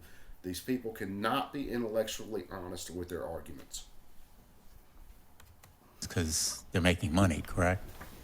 This has become a very big... Oh, man, I'll be glad to say.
Let's get back into this flaming dumpster fire. Big business, yes, Senator. It's a big business. It's growing and becoming more and more profitable, correct? That's correct. People We've are making identified, in profits. fact, People just are last supporting year, their we families. identified People are 80 running online companies. sellers of ghost guns. That number's up to 100 this year. And the marketplace has not only grown in number, but it's grown in boldness too, right? You've seen now not just the receivers and frames, but full kits. You've seen the quotes that you mentioned. It's ridiculously easy to build. Anybody. All these guys that keep repeating this, it's ridiculously easy to build. I would like to see them build one of these kits. And his comments about someone saying that an AK was this simple, easy thing to build, I would so love to see him build an AK. Can do it. And we've seen those manufacturers appealing to the fact that these are, in fact, untraceable ghost guns. So in their ads... Why would they say or play to the fact that these firearms are not traceable? It's because you guys want to do a national registry of every firearm, and there are a lot of us who don't like registries. That's why they get into that. It's about the government. In their sales pitches, crime. they explicitly technically the government is pitch committing that crimes. they're untraceable because they have no serial numbers. That's correct, Senator. That's one of their major selling points. Right. Yes, sir. And why it's becoming a bigger and bigger business. Did you say more than 100 manufacturers are now? More than 100 sellers online, yes. And see, it just drives Let me these just guys close nuts that by people could possibly saying, own well, let me a ask the ranking gun member whether he that has they any don't more know about. questions. That's what just absolutely I would just terrifies close these by, people. first of all, thanking all of you for being here today. What we're seeing in the surge and even explosion in the number of sales of these homemade weapons is absolutely stunning. I think it creates truly a threat not only to it's a legitimate threat to law your enforcement, power, but really to is what any it is. kind It's a of threat to gun any safety hopes you protection, have to because it confiscate creates the firearms ability from Americans. to create That's a what it is kind threat of to. fully visible black market. A fully visible Guns black market sold to criminals Again. in plain sight. No so checks. What he's saying right there is no everybody background who buys verification. that P80 or that Nothing. 80% frame or receiver is And the criminal. that's the reason that President Biden has acted That's the reason to they want stop to go them, through stuff like this. and why law enforcement is so strongly in favor of this new regulation. Any law enforcement is a fan your testimony of has regulation been like this. Very powerful. Our little I thank all the totalitarian witnesses for being here wannabes that today. the minute they say we are unless the going to witnesses register have anything to add, firearms, I'll and if close you the find hearing. any unregistered firearms, then you're going to put those people in prison. Those Senator are the Lee. people that will do it. Ms. Lubinski, Put can you in you prison. tell us why Congress in 1968 decided not to serialize homemade guns? Well, there's a couple of Now, in reasons that 68, that's appear when in they a lot started of to these require things, but it's important to manufacturers to state that serialize a lot guns. of the Gun Control Act was actually 68, to stop manufacturers importation weren't required of the firearms serialize that were guns. called Saturday Night Specials from coming into the United States. And it's important to note with this that a lot of that were striker-fired technology that had been around for a really long time. Well, just to get to it now. What Democrats wanted to stop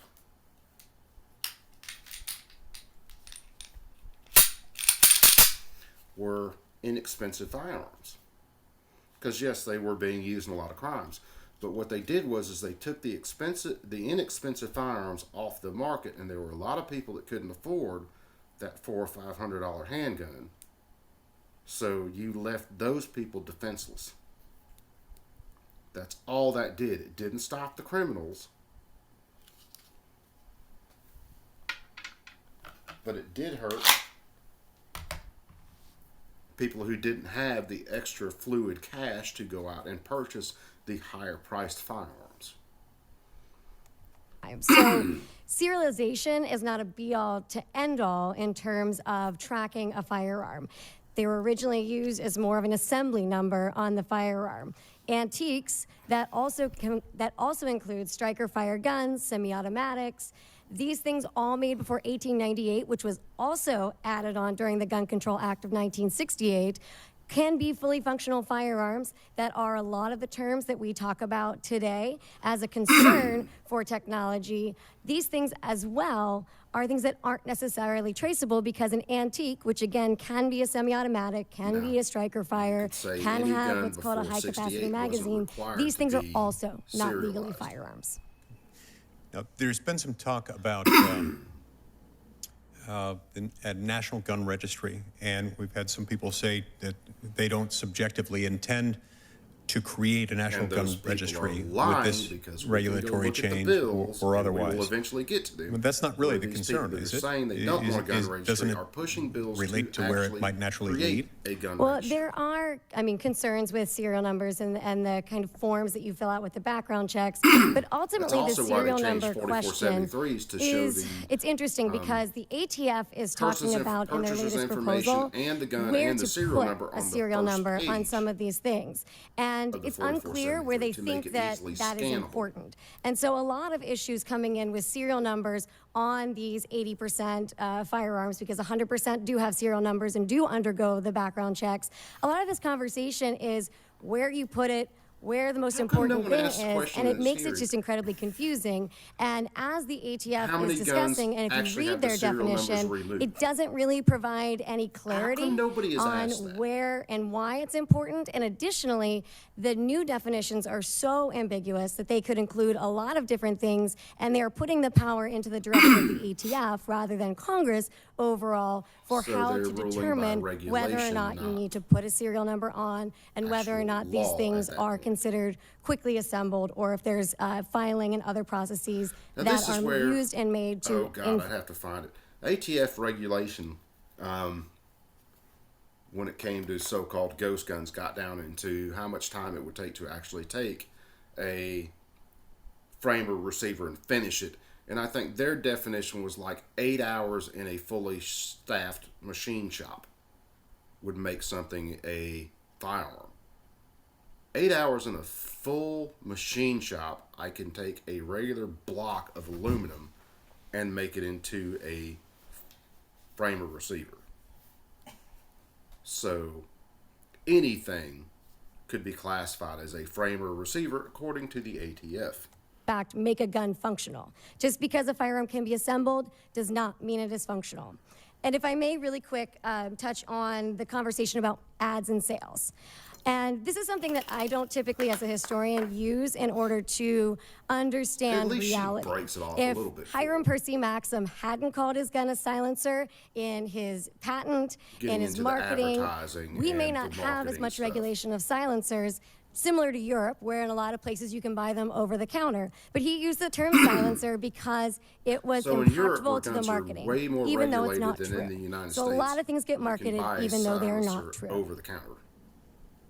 The fact that they're marketed that way shouldn't and the ATF's worried about running around chasing legal people classification for solvent traps, or diminish because the these idiots liberty watch of TV those and think it's like who utilize John those Wick, products. Where correct. Marketing 9mm slogans gun are is used to whisper sell quiet, products. and they That could shoot does it in not a mean room that that full is of how they people and no function. one It does would not mean notice. that that is reality. And it's a question of whether or not the consumer can look through a marketing slogan and see and have autonomy in their own right to do the research and know what's reality and what's a product to sell. Mr. Vasquez, in the minute I've got remaining, do you want to add anything to what Ms. Lubinsky said and what you've commented already today with regard to the risk of the creation of a national gun registry? I would like to talk about the gun registry and tracing real quick. If you look at how it's speculated that homemade firearms will be serialized by this new rule, it is very close to making a gun registry. Now, as far as tracing is not the end-all, cure-all. Tracing a firearm will take you to the last commercial purchase, and that still doesn't majority of the firearms in account the for commerce criminals today who will are just used guns remove or the deliberately serial purchased number. as straw purchases. So those firearms, you know right then and there that it was a straw purchase, or this gun may have been sold 2 or 3 different times and entered in commerce. I have personally brought back disc loads of thousands of firearms from Central America, where we entered them to the tracing database to attempt to do trafficking schemes. all of these firearms were entered and we had no source. They were never completed trace. And along with that, we keep talking about a gun without a serial number. How many of these firearms that are collected had the serial number ground off? There you go. That has not been discussed. The man actually So I know the tracing is not a Hallelujah. cure-all, end-all. Garbage in, garbage out is a magic term for the tracing perfect. data. And tracing A data system, can be a computer skewed system is by only as good as anybody the data in the you manner put that they into it. request the data. So when we talk about tracing a firearm, the serial number is not going remove a to serial guarantee number- that you can trace that firearm.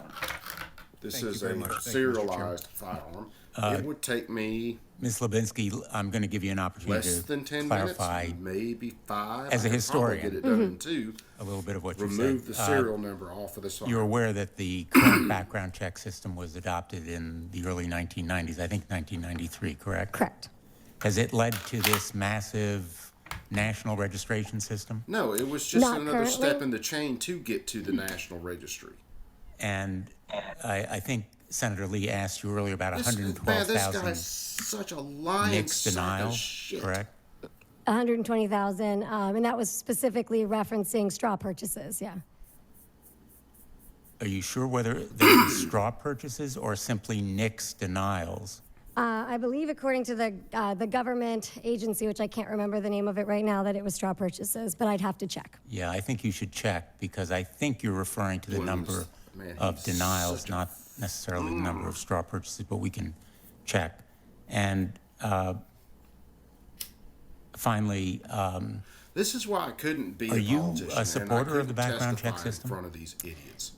As a historian, I can well, analyze. as a citizen, Well, it is. I don't really talk about my personal feelings because my job as a historian is to analyze it one way or the There's other. no So way I I don't could speak be as publicly polite on whether or as not I support her them, or but I can some of the speak other people publicly I've on seen the things that are testifying on to that background check questioned by these form and weasels. when and how they're being used. are you aware that some 90 or 95% of the American people favor And see, universal that's a background damn check? lie with the 90 to The 95% universal background favor check, which universal is background not being checks. discussed today, but it's an Just mention interesting background checks, conversation more because it people gets agree, back but to the if you tell conversation of people what ghost the guns actual universal and background terminology check that people means, feel like they can which get is a behind without registry, fully which is the only way you understanding the can ramifications enforce of that. And as I understand, which then this that gets a little number bit drops into to areas way that are under not necessarily half. historical, but there are issues within the way that the background check form is searched in terms of the lack of serial or the lack of social security number that is not required. And so before considering expanding universal background checks, you need to look, and like I've said before with this, internally at the 4473s laws, how and they're the whole NICS phrased, system are they is working as they absolutely are? retarded. Are we enforcing I those can go things get a before credit trying check to make done, a it full bigger credit and history. I grander can get a and background check really done put in a burden job, on a lot of and people they that can have to come do back that with and may cause very down the road exact an issue results. of can we keep up The with NICS that system and are doesn't we work that actually accomplishing what we're trying to? Which is why Let you me get just conclude by the majority of asking denials the through three NICS are false positives. or two law enforcement officials who are here. Attorney General Shapiro, would putting serial numbers on background on ghost guns, in other words, eliminating ghost guns, help save lives? Without a doubt. We see them cutting down lives every single day. How would putting a serial number on a so-called ghost gun save a life? Does that suddenly turn that gun into a smart gun that won't shoot an innocent person? Is that serial number going to be applied to that gun and then someone can't remove it?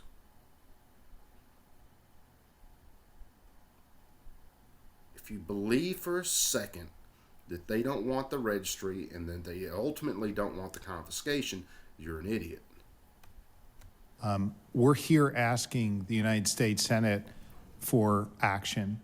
I've heard I'm sure from he's asked some senators for the action. acting ranking member and Screaming others, Blumenthal you would know, probably hit each critique other up. of the ATF and their actions. I've heard critiques of the Biden administration. The surest I'm way taking it easy. to deal with that is for Congress to actually do here something saying and take it pass a easy. law that's going to really have an impact on Trust me, saving I'm lives. taking it easy. And one of the best ways that this body could act to help us save lives is to have background checks on these ghost guns. That will save lives in Pennsylvania, and I would suggest won't. across the country as well. Thank you. Commissioner Harrison, will putting What serial were the numbers murder on rates in the ghost 90s when these guns kits help weren't save so lives? popular, the 80s and 90s, I especially think around the time the the chiefs crack across epidemic America hit? and law enforcement executives probably most, if not all, join me And in there were saying yes to homemade that, firearms then. because we can They weren't as absolutely popular hold as they people are accountable now. for illegally buying them and But then there were illegally definitely selling homemade them and firearms passing them then. on to people who should not have them or otherwise would not be able to get them. And again, do We you think absolutely someone who is believe it going to would go save out lives. and murder another person Mr. Sablina, based on your cares extensive experience with about your ghost gun guns, laws? do you think putting serial numbers on them would help save lives? Yes, Senator, I do. Put that serial number on the as gun all Senator they Cruz want. said These people earlier, act like that strengthening serial the number NICS can't be system is an removed. important way of keeping the public safe. And notice If you nobody believe that the answered old background boy's check question system when he asked can help save how lives, many then you guns have that they to found were ones where the believe serial that number regulating was ghost removed. guns will save They lives. blasted right past that, and nobody answered that This hearing record will remain open for a week. We may have some written questions for you, and These we'll idiots are send done them at to this you if we point, do. so I am going to pop smoke. I am going to eject, and I'm out. So hopefully you guys had fun with that. Hopefully anybody who actually takes the time to watch that hearing and listen to what these people are saying gets a little bit more of a window into their motivations. And we're going to do some others, some shorter ones, probably some longer ones. Supreme Court oral arguments, I'd like to go through those. Definitely the arguments for that straw purchase case that I've talked about a couple times, because then you'll see that the judges, the leftist judges on the Supreme Court, are only worried about being able to track firearms. They want the registry also. They explicitly say a couple times in there that the government should know where all these firearms are at and be able to track them. So, anyway, guys, I'm out. Y'all take them easy. Be cool. Later.